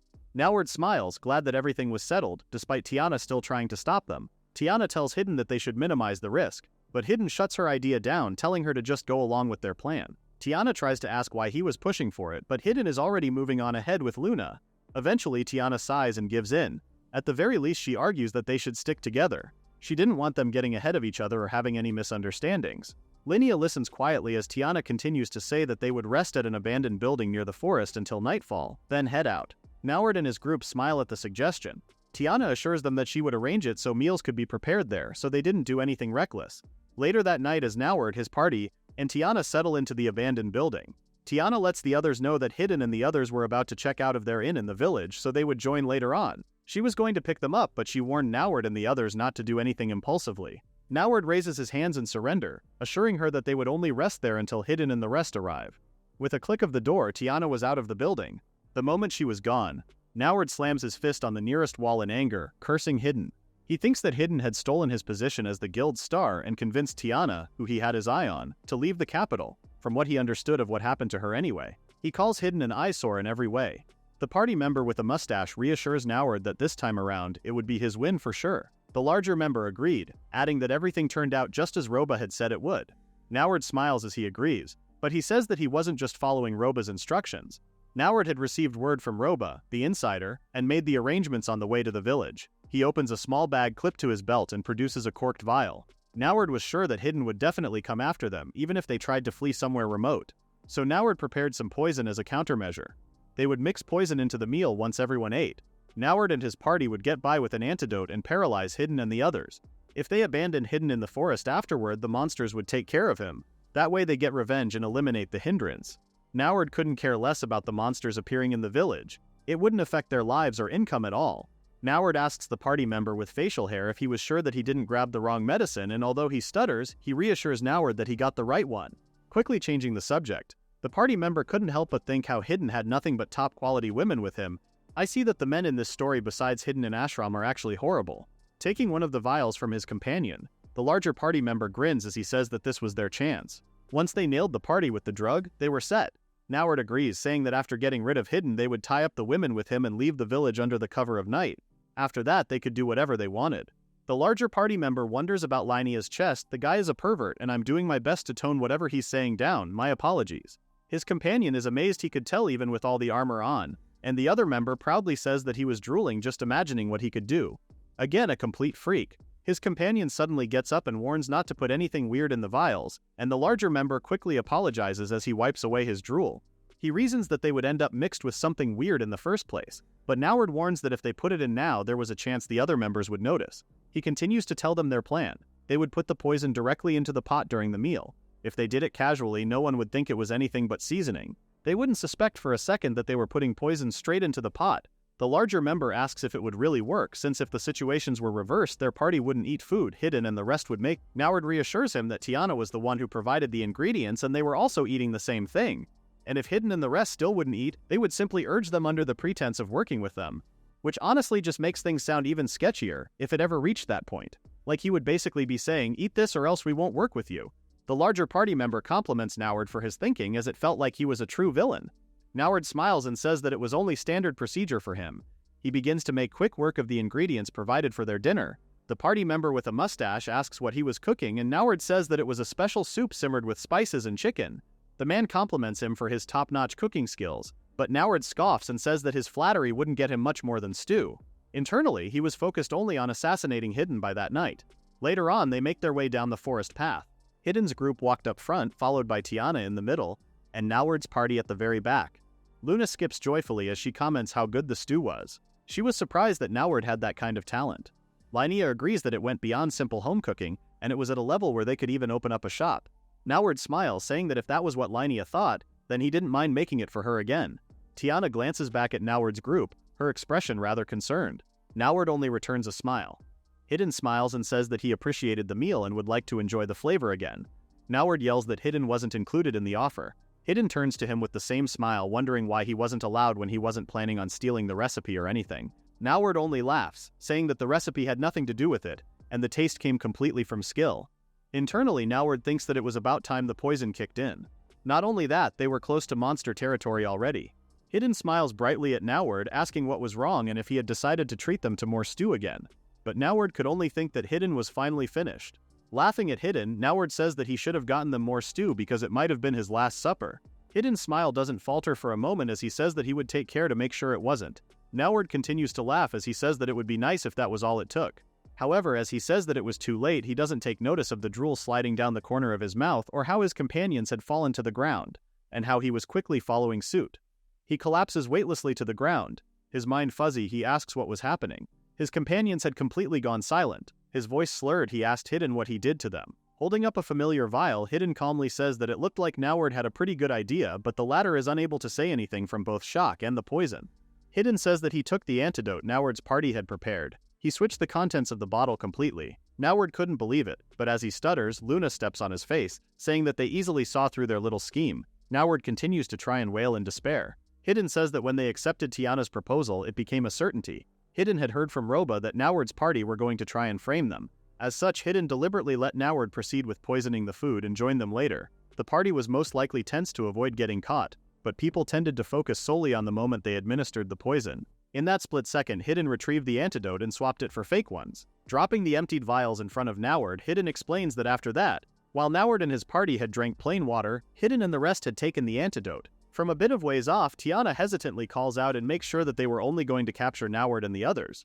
However, as Linnea binds the enemy's arms together, she tells her that they were going to have them die there before that was their job. Tiana's face falls as she realizes that Linnea was now in the same line of work as Hidden. She continues to tighten the other's bindings and admits that that was roughly the case. Luna frowns as she hears Linnea blatantly reveal her identity, but it just confirmed things for Tiana. Her face crumples as she realizes it was all true. Tiana suddenly looks up and asks if Linnea was alright as she understood that things have been hard since her father's death. At her words, Linnea clenches her fist. With a measured tone, she tells Tiana that she swore to devote herself to the country and the people, and that was why she was there now. Internally, she thinks of her talk with the Queen and how she was made to be a Dark Knight. Linnea says that it was because of that reason that she must determine whether she could bear the sin or not. Linnea informs Tiana that Noward's party intended to leave the village after harming Hidden's group. If Tiana wasn't in the village, normal monsters would have caused severe damage. Tiana hesitantly agrees, but she still remains unsure. Linnea continues to say that if they let Noward and the rest go now, others would suffer at their hands. She reassures Tiana that she had nothing to be concerned about as the executioners would end up being Hidden, Luna and her. Hearing their conversation, Luna asks Linnea what she thought she could even do when she was just watching things unfold. To that, Linnea had no words. Hidden orders Linnea to focus on tightening their defenses and Linnea quickly follows instructions, walking away from them and heading to where Tiana was. Linnea recounts that the monsters would target Noward's tied-down party first and, taking out her shield, she would serve as their tank from that distance. From behind her, Tiana tries to say something again, but she's quickly cut off by a finger to her lips. Linnea smiles lightly as she pokes Tiana's lip, much to the other girl's confusion. Linnea says that Hidden was a wonderful person. She had come to see that by performing the same role as him. She says that 3 years ago, back when they had set out to defeat the Demon Lord for the sake of the country, she had never noticed until the end. They were able to proceed safely on their journey because Hidden was protecting them. Villainous schemes and assassins from the Demon Kingdom. It was all thanks to Hidden carrying out the dirty work of eliminating those threats. Linnea continues to say that his resolve to do so ran deep and regardless of what anyone thought, he still did it. She says that although the things he wanted to protect weren't the country or large groups of people, Noward and his party had spoken ill of such a person, and what's more, they tried to kill him. Linnea had no right to say so, but personally she didn't want to leave them alive. She asked Tiana what she thought. For Tiana, she now knew that Hidden had tried to keep her away from danger and she never noticed he was sending money to their village too. Her past mistakes wouldn't disappear, but she came there hoping to repay even one of her debts to him. And above all, when it came to Noward and the others, Tiana finally says that there was no way she could forgive them. Eventually, the monsters came bounding into the clearing where they were. They immediately lunged for Noward and the others who were unable to do anything.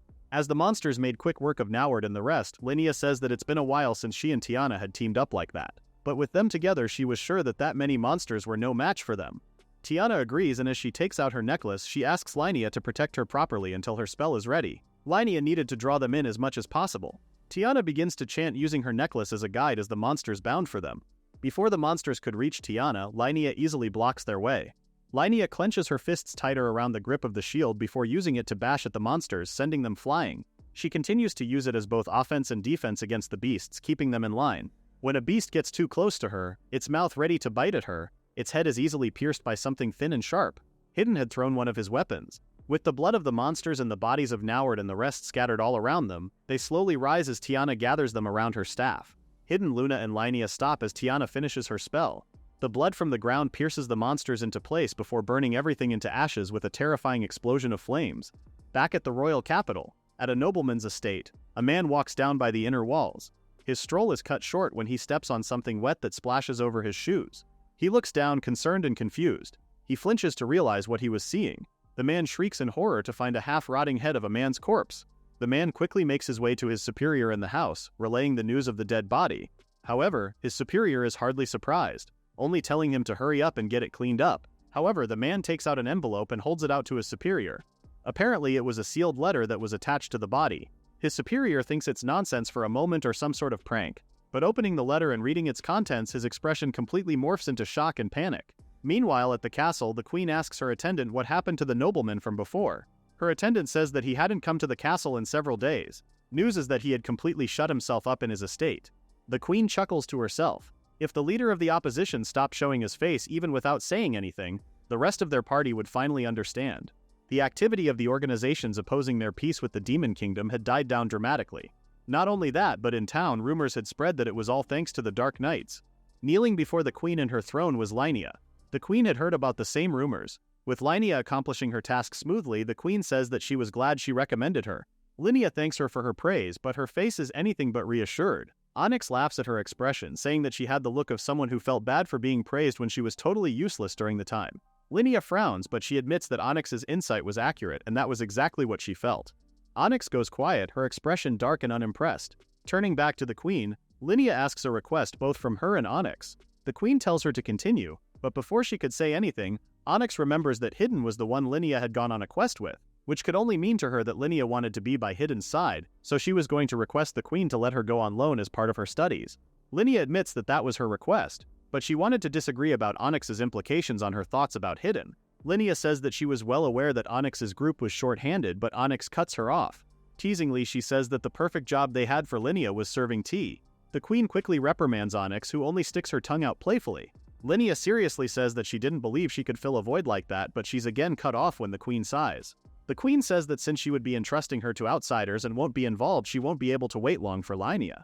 She initially intended for Linnea to gain experience there for 2 years. She suddenly goes quiet, a dark expression on her face. The queen's soft smile returns and she says that she would give Linnea 1 year. Taking out a dagger, the queen adds that after her year was up, she would formally assign Linnea a job. However, if she failed to perform the job, the queen would consider the time given to Linnea meaningless and damaging to the nation's interests. Linnea would then have to give up her life. The queen says that if Linnea could swear to her on that, she would write the letter of recommendation. Linnea promises to become a knight capable of meeting her expectations. If she couldn't, she swore to dedicate her life to the state and the queen. Pleased by her answer, the queen says that she would present Linnea with the knife and the recommendation letter. She unsheathes the dagger from its place. Pricking her finger on the sharp blade, she lets her blood drip into a goblet of wine. The queen says that hopefully the blade won't be used to claim Linnea's neck, but instead bury those who wanted to harm the nation. The queen orders her to make the oath. Taking the goblet from the attendant, Linnea swears to offer her gratitude for the queen's compassion. The oath was for the queen and the whole nation. Linnea empties the goblet of all its contents. Lowering back the goblet into its tray, Linnea excuses herself from the throne room and heads back out into the palace corridors. However, as she walks, she stops in surprise to see some familiar faces. It was Mira and Ashram. Ashram smiles at the sight of her, saying that he was seeing a lot of old friends that day. Linnea is confused for a moment. As far as she knew, Ashram was always seeing Mira. After a pause, Ashram agrees. Linnea reprimands him, saying that with the way he answered, it might make Mira feel like she had no reason to try. Immediately, Mira defends Ashram, saying that she visited Ashram's room because she wanted to. After a while, Linnea notes that Ashram was the same as always. Ashram agrees, saying that although he knew comparing her there might make him sound self-deprecating, but he thinks Linnea was doing perfectly well. Ashram says that she was growing much more than an inexperienced person like him. Linnea's expression shifts slightly as she internally thinks that that wasn't the case at all. She hasn't heard any bad rumors about Ashram's work. With the power he had as the hero, he could save many more people if he wanted to. However, feeling personally responsible and guilty for failing to defeat the Demon Lord, it may be inevitable if he chooses not to follow that path. Linnea also notices that Mira's feelings for Ashram didn't seem to have changed. Based on the atmosphere Linnea had vaguely picked up at the time, she thought Mira only respected Ashram as the saintess because he was the hero. However, Linnea realizes that Mira truly respected and loved him from the bottom of her heart. For Mira to be happy, all Ashram had to do was take the first step. If only he would look at her in a new light. Linnea smiles sadly. She asks Ashram if he really thought she had grown, and he assures her that he still thought so.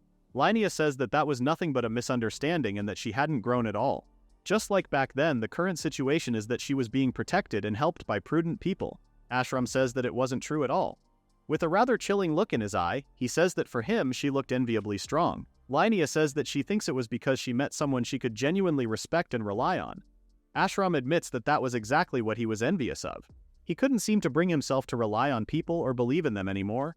Linnea laughs at his words, saying that he could do it if he just met the right person. As an example, she tells him to look beside him. Someone who stayed near a man who was merely not dead yet while devoting her heart completely without any compensation. Linnea asks if Ashram truly didn't know a wonderful person like that. Ashram is confused by her words. But Mira's face had completely flushed red.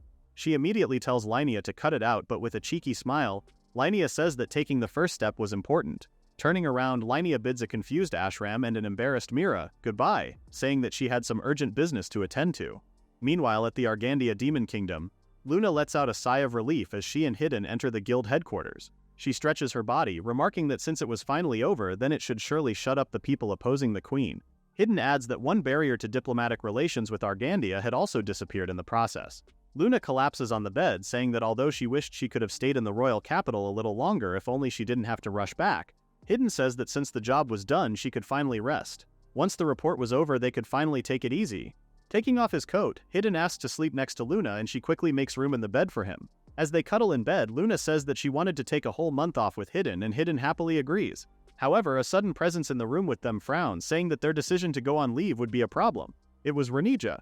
She informs them blankly that while he and Luna were away, so many jobs had come in that they couldn't get there. Hidden and Luna are both quiet, but while Hidden was mostly caught off guard, Luna is brimming with rage. Finally coming to his senses, Hidden says that right when they were about to rest, they were immediately sent on a business trip.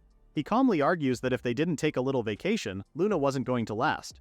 Luna finally explodes, asking before any of that, why was Raija entering a married couple's room all of a sudden? Luna remembers that when she had reported to Raija earlier, she had left saying that she was going to tell the Demon Lord everything. Raija admits that she planned to do that, but a visitor had suddenly arrived, so she was showing her in. Luna orders her not to let the visitor in and instead to send her back. Raija calmly apologizes because she had already brought the visitor in. The visitor turns out to be Linnea. At the sight of her, Luna gets even angrier, saying that she told them to stay out of their bedroom. Linnea bows respectfully to Luna and Hidden, apologizing for barging in while they were resting. Apparently, she had been ordered to assist them at the branch from that day forward. Both Hidden and Luna are surprised to see Linnea again, not quite sure if it really was her. Luna gets mad again, demanding to know what she was doing there and what help she could even offer them. Linnea asks them to think it through, but Luna quickly refuses, saying that there was nothing for her to help with. Hidden asks if it was another request when they were just thinking of taking a break for a while.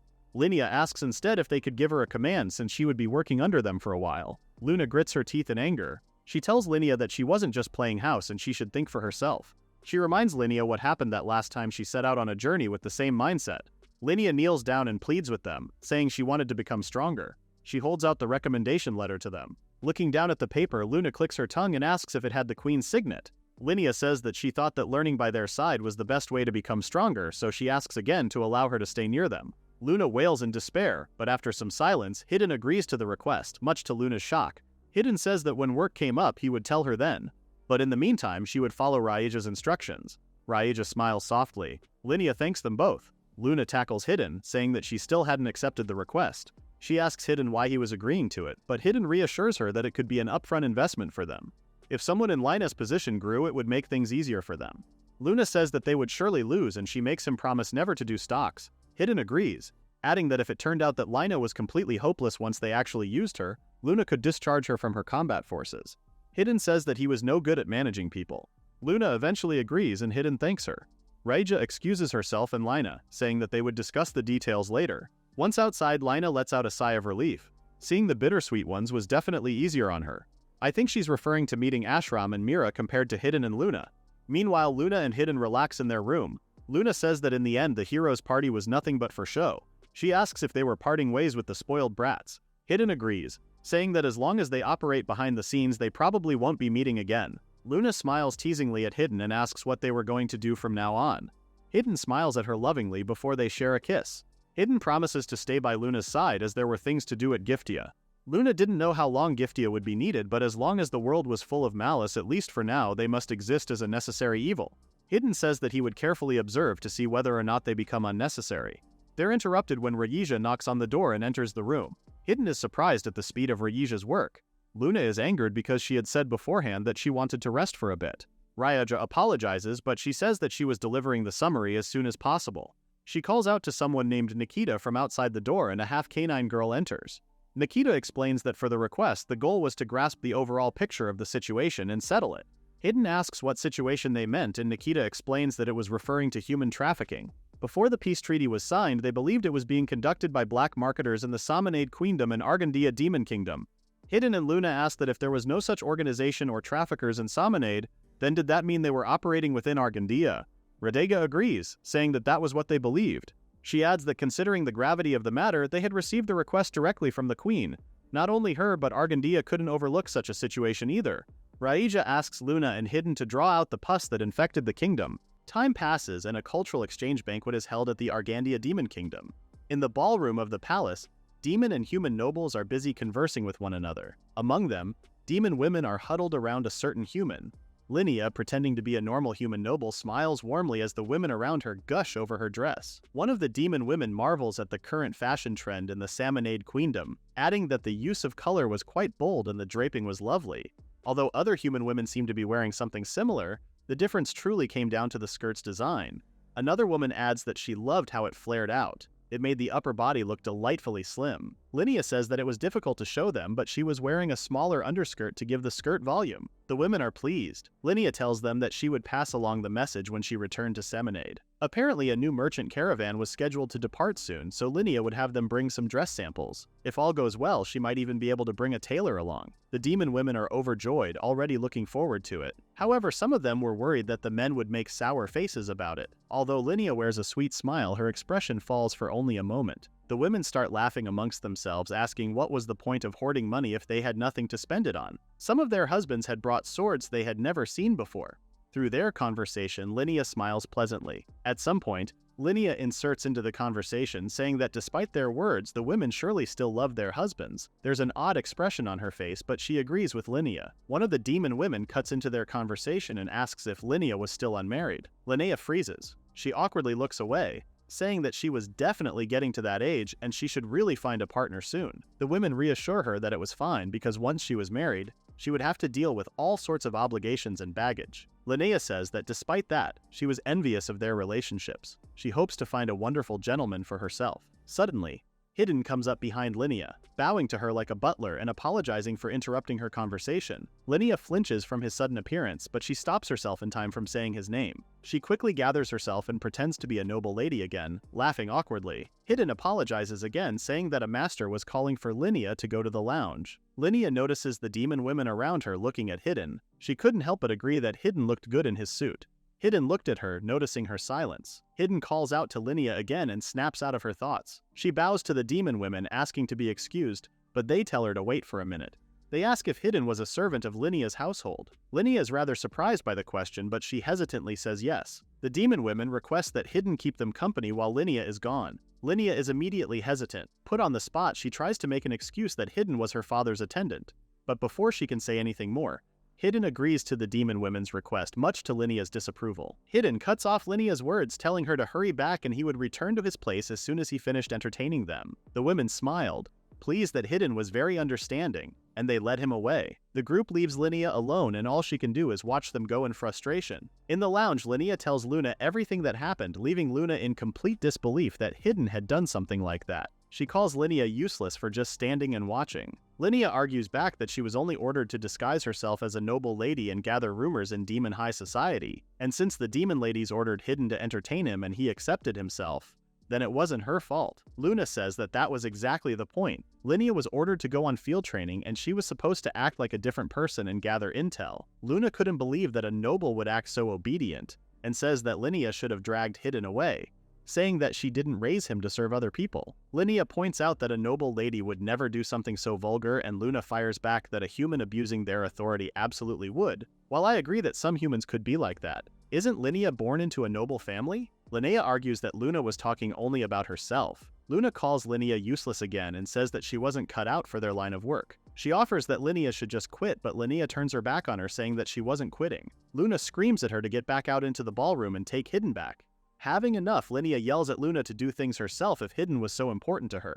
Luna screams back for her to stop abandoning her duties the second she gave them. Their conversation is cut short when the door to the lounge clicks open. Hidden announces his arrival, adding that Linnea and Luna were loud enough to be heard from outside the hall. Luna immediately abandons her fight with Linnea and rushes up to Hidden with a warm smile and open arms, welcoming him back. Hidden hugs her back before asking if Luna was done lecturing Linnea. Luna grins, saying that she no longer cared about the fight. Linnea is offended by her words.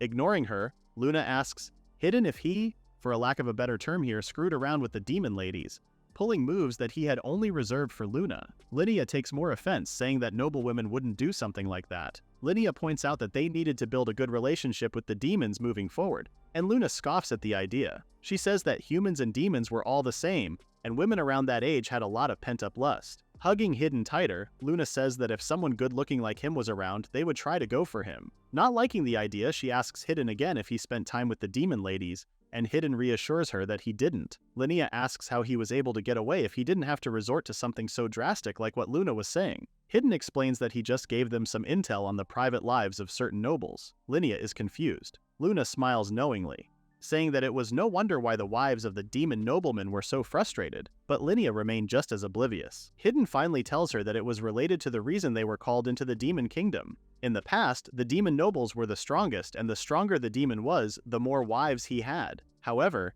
as their culture developed, monogamy became more of the norm. Hidden asks Linnea what kind of demon would be dissatisfied with the current state of things, and Linnea hesitantly says that it would be the strong nobleman. Hidden continues to say that with fewer opportunities to fight, the strong demon noblemen probably had built up stress. Originally, they would relieve that stress through their nightlife with multiple wives, but again these days the demons only had one wife. Luna cuts in with a mischievous smile, saying that when things like that happened, then there was only one solution for them. Many demons started keeping young mistresses. Some wives turned a blind eye, but many did not. However, even if they had suspicions, they rarely had solid proof. Linnea asks how Hidden knew all of that information. Apparently, he just deduced it from the conversations he hears. After all, the demon ladies' husbands were chatting amongst themselves in the venue. Although, of course, they didn't say things directly. Linnea wonders if it could have possibly been a misunderstanding. Hidden says that he just had to repeat what he heard, picking out keywords to make it easy for them to imagine. Luna gives an example, but Hidden quickly covers her mouth, saying that what she was thinking was too explicit. Hidden repeats what he heard. One demon said that the fine wine he tasted at the hotel the other night went down incredibly smoothly, and another said that the fruit he recently harvested overflowed with juice at the slightest touch. Okay, the wine one I can pass off, but the one with the fruit is way too obvious. Hidden repeats that all he had to do was tell their words exactly that. He would just tell the demon ladies, and for the wives who were already suspicious, that was all they needed to connect the dots. He just made a little small talk. After that, the wives hurried off to confront their husbands, and Hidden was free to go. Linnea is quiet. She remembers that the demon ladies had quickly changed the subject when their husbands were brought up. Thinking back on it now, even the expressions they made back then were very telling. It probably wasn't simply out of love for their husbands. Linnea frowns at the thought. There was valuable intel right in front of her, but she couldn't extract a single thing.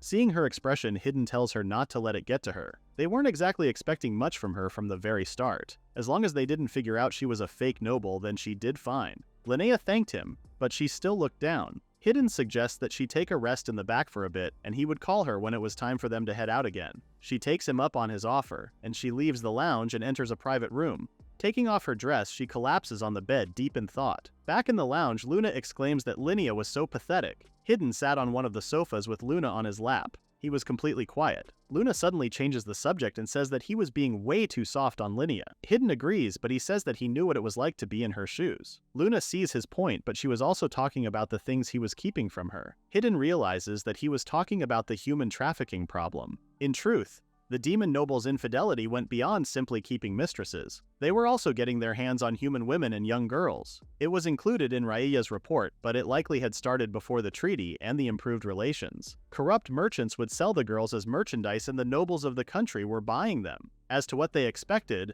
The nobles at the party didn't talk about whether someone took over the business, or if it was still happening. Luna adds that Gafita ran another check, but they couldn't find anything within Samanade. If they were anywhere, then it was most likely in the Demon Kingdom. It made sense that the Demon King himself requested they handle it. Human trafficking and slavery were both banned. If it came to light that the country's upper crust was doing it, it was going to be a massive scandal. The banquet was meant to entertain Samanade's guests, but it became a stage to purge Argandia's corruption. Luna says that the Demon King should have been notified by now. He was probably making his move to rescue the captured humans as they speak too. Luna asks if Hidden really had no plans of telling Linnea their true mission. Hidden says that Linnea was already feeling down. Hitting her with another shock right then would be more cruel than anything. Luna frowns and says that Hidden really did spoil her too much. He apologizes and pats her head lovingly. Pleased, Luna laughs and tells him to do it more. Hidden suddenly pulls her closer and says that he loves her, making her laugh even more in joy. Time passes and their group is heading out of the lounge.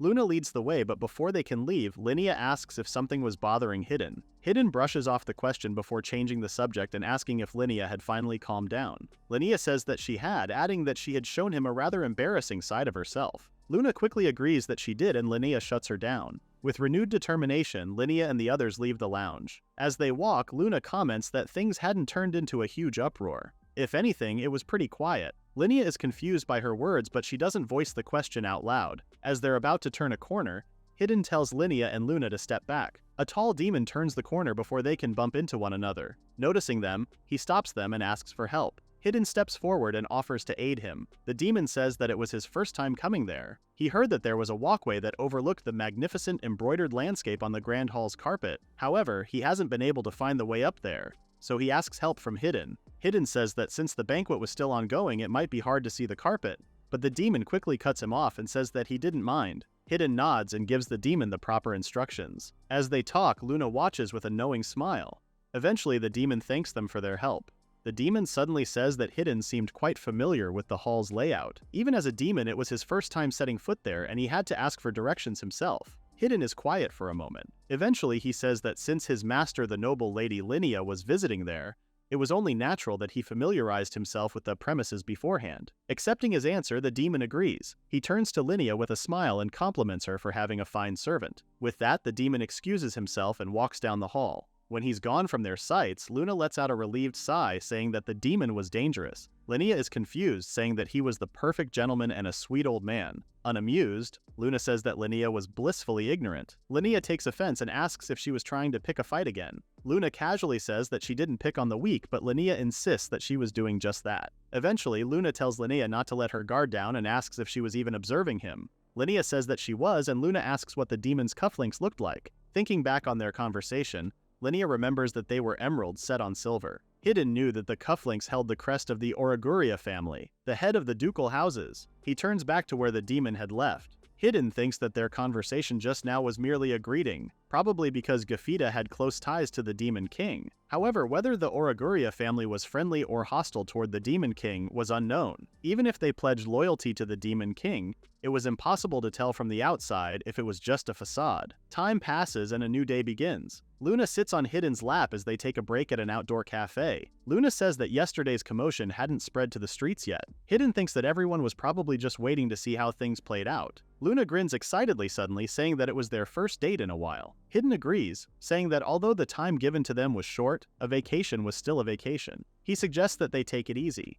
However, Luna is suddenly pissed. Jumping up from Hidden's lap, she asks why Linnea and Reija were there with them. Linnea and Reija were happily eating a snack they had bought together. Luna is about to ask something from them, but Reija is suddenly distracted. She turns to the side and asks Nikita if there was something wrong. Nikita runs up to them and gives them a salute. She apologizes for interrupting their fun, but a guest had arrived at the branch office asking for an urgent job. Luna sighs loudly. Taking a bite out of her own snack, she curses and says that the second they decide to take a break, something like that happens. With Luna quietly frowning on his lap, Hidden points out that if it was an urgent request, it would cost more than the usual rate. Nikita reassures them that the client said that if they succeeded, he would pay 5 times the amount. Her answer annoys Luna. She asks Nikita who brought in the request. However, Nikita remains quiet. At her silence, Reija calls out to her in a terrifying voice.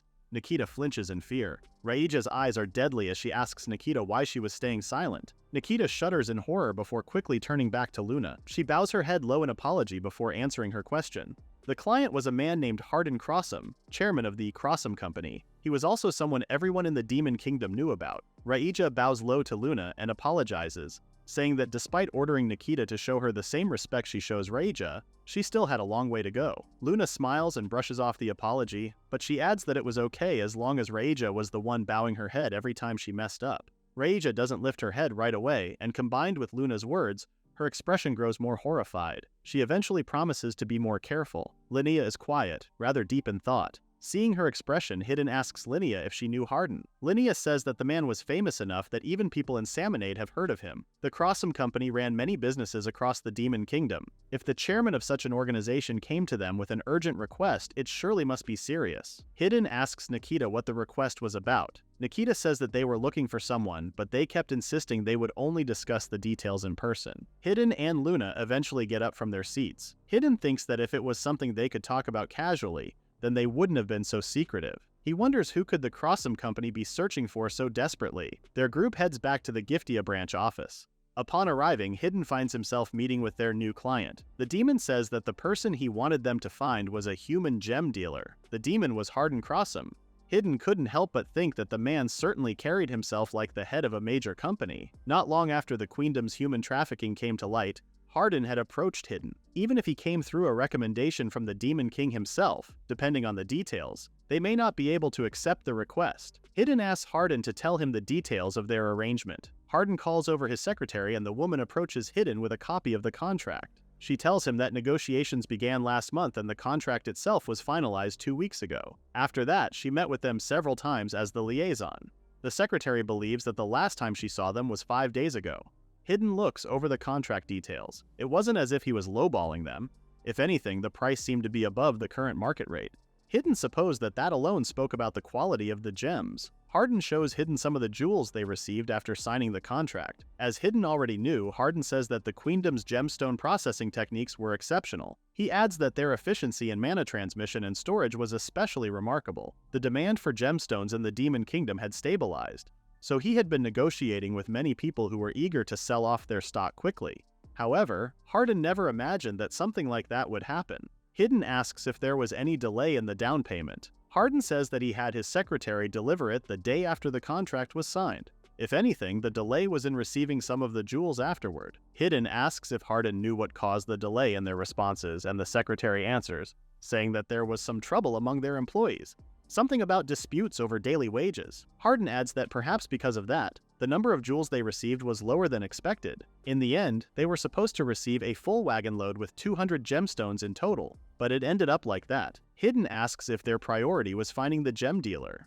Hardin says that their safety came first. If the goods were still intact, then the contract must be fulfilled as agreed. Hidden says that he understood the situation and the nature of the request, basically summarizing it that Hardin didn't want to kill the gem dealer without permission. Hardin asks if he would take the job. Hidden accepts, however he says that it may take some time. At the very least, Hardin should expect it to take about a month. As they shake on their deal, Hardin asks if he would be required to pay an advance payment. Hidden says that it won't be necessary, but the success fee would be increased. He would have to discuss the details with Raija. With her name mentioned, Raija approaches them and bows low to Hardin with a small greeting. Hardin returns the greeting, adding that he looked forward to working with her. The secretary watches them quietly, but then she notices Hidden staring at her. She asks if he wanted something, and Hidden asks if she personally met the missing gem dealer. The secretary confirms it, saying that Hardin only attended the contract signing and she handled all communications afterward. Hidden asks to hear more about the missing person, saying that the more information they had, the easier it would be to find her. The secretary tells him that the dealer's name was Freya. There weren't many female dealers who traveled all the way to the Demon Kingdom, so she left quite the impression on the secretary. She had shoulder-length red hair. Also, she was staying at an inn on Sandula Street in the South District. Hidden lightly frowns at the information. Hardin suddenly cuts into their conversation, asking his secretary, Roxanne, if Hidden had asked anything strange. Roxanne reassures him that everything was fine. Hidden ends their meeting saying that the information he had for now would be enough.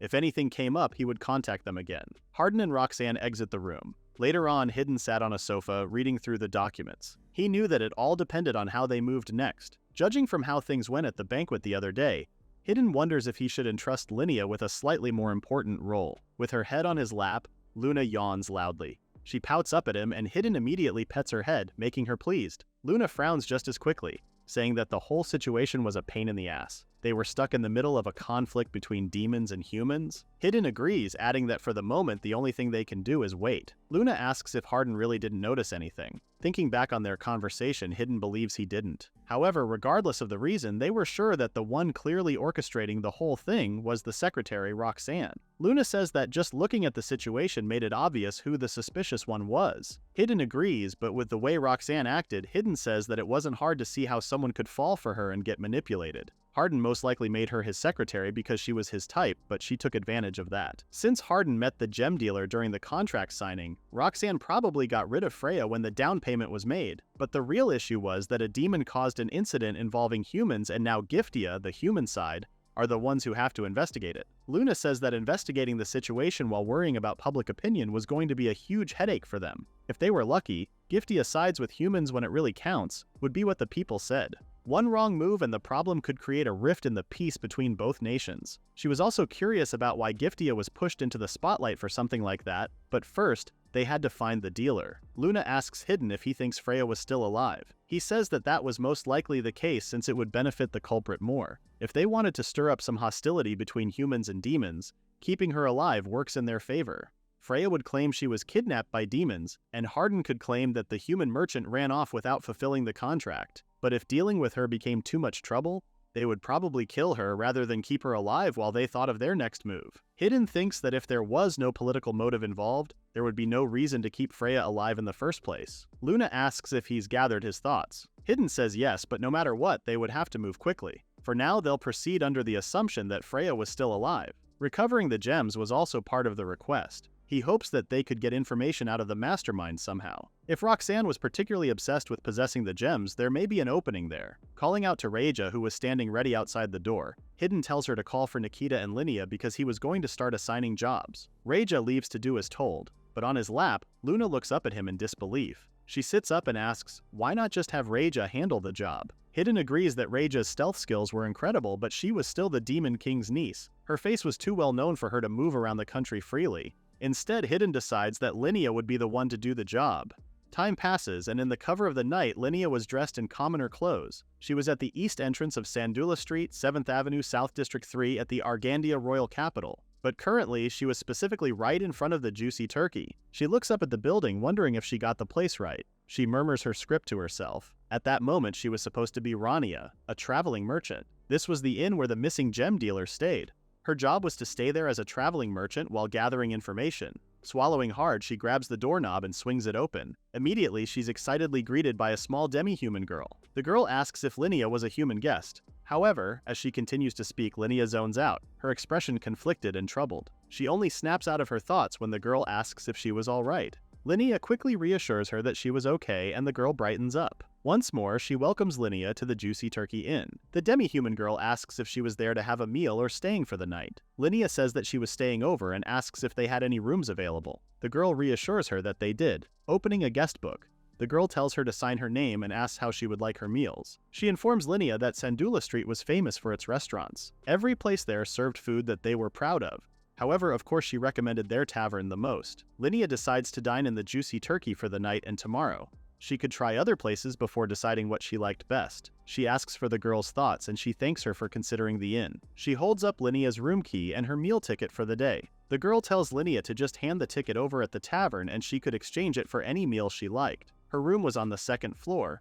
all the way down the hallway on the right. It faced the street, so Linnea would have a lovely view of the city. Linnea thanks the girl, tripping over her words from sounding too formal. However, she suddenly stops, asking if it was all right for her to take such a nice room without a reservation. Linnea wonders if it wasn't reserved for anyone else, but the demi-human girl smiles warmly. I'm not gonna lie, I don't trust that smile. The girl reassures her that it was a very popular room, but it just happened to open up at the right moment. It was properly cleaned so she could relax and enjoy her stay. Linnea climbs up the steps and enters her room. As she sets her stuff down, she wonders if the previous guest was the missing gem dealer. However, she quickly corrects herself, saying that she should have been gone long before now. Unfortunately, she wasn't able to confirm the name in the guest book, which is like the most basic thing she could have done when she's on the lookout for information, but damn, she already messed up. No wonder Luna's pissed. She approaches the window and swings it open. Linnea looks out into the street outside, sure that if the culprit really was there, then they were probably watching her too. She wonders if that was the reason she was assigned to that specific room. But Linnea shakes her head, telling herself that she was overthinking things. Depending on how things had gone, they might have ended up killing demon folk like that demi-human girl too. She closes the window again and thinks that because she knew nothing about life, she ended up making so many mistakes. Linnea frowns with newly filled determination. They absolutely had to resolve the situation. She heads down to the tavern with the demi-human girl.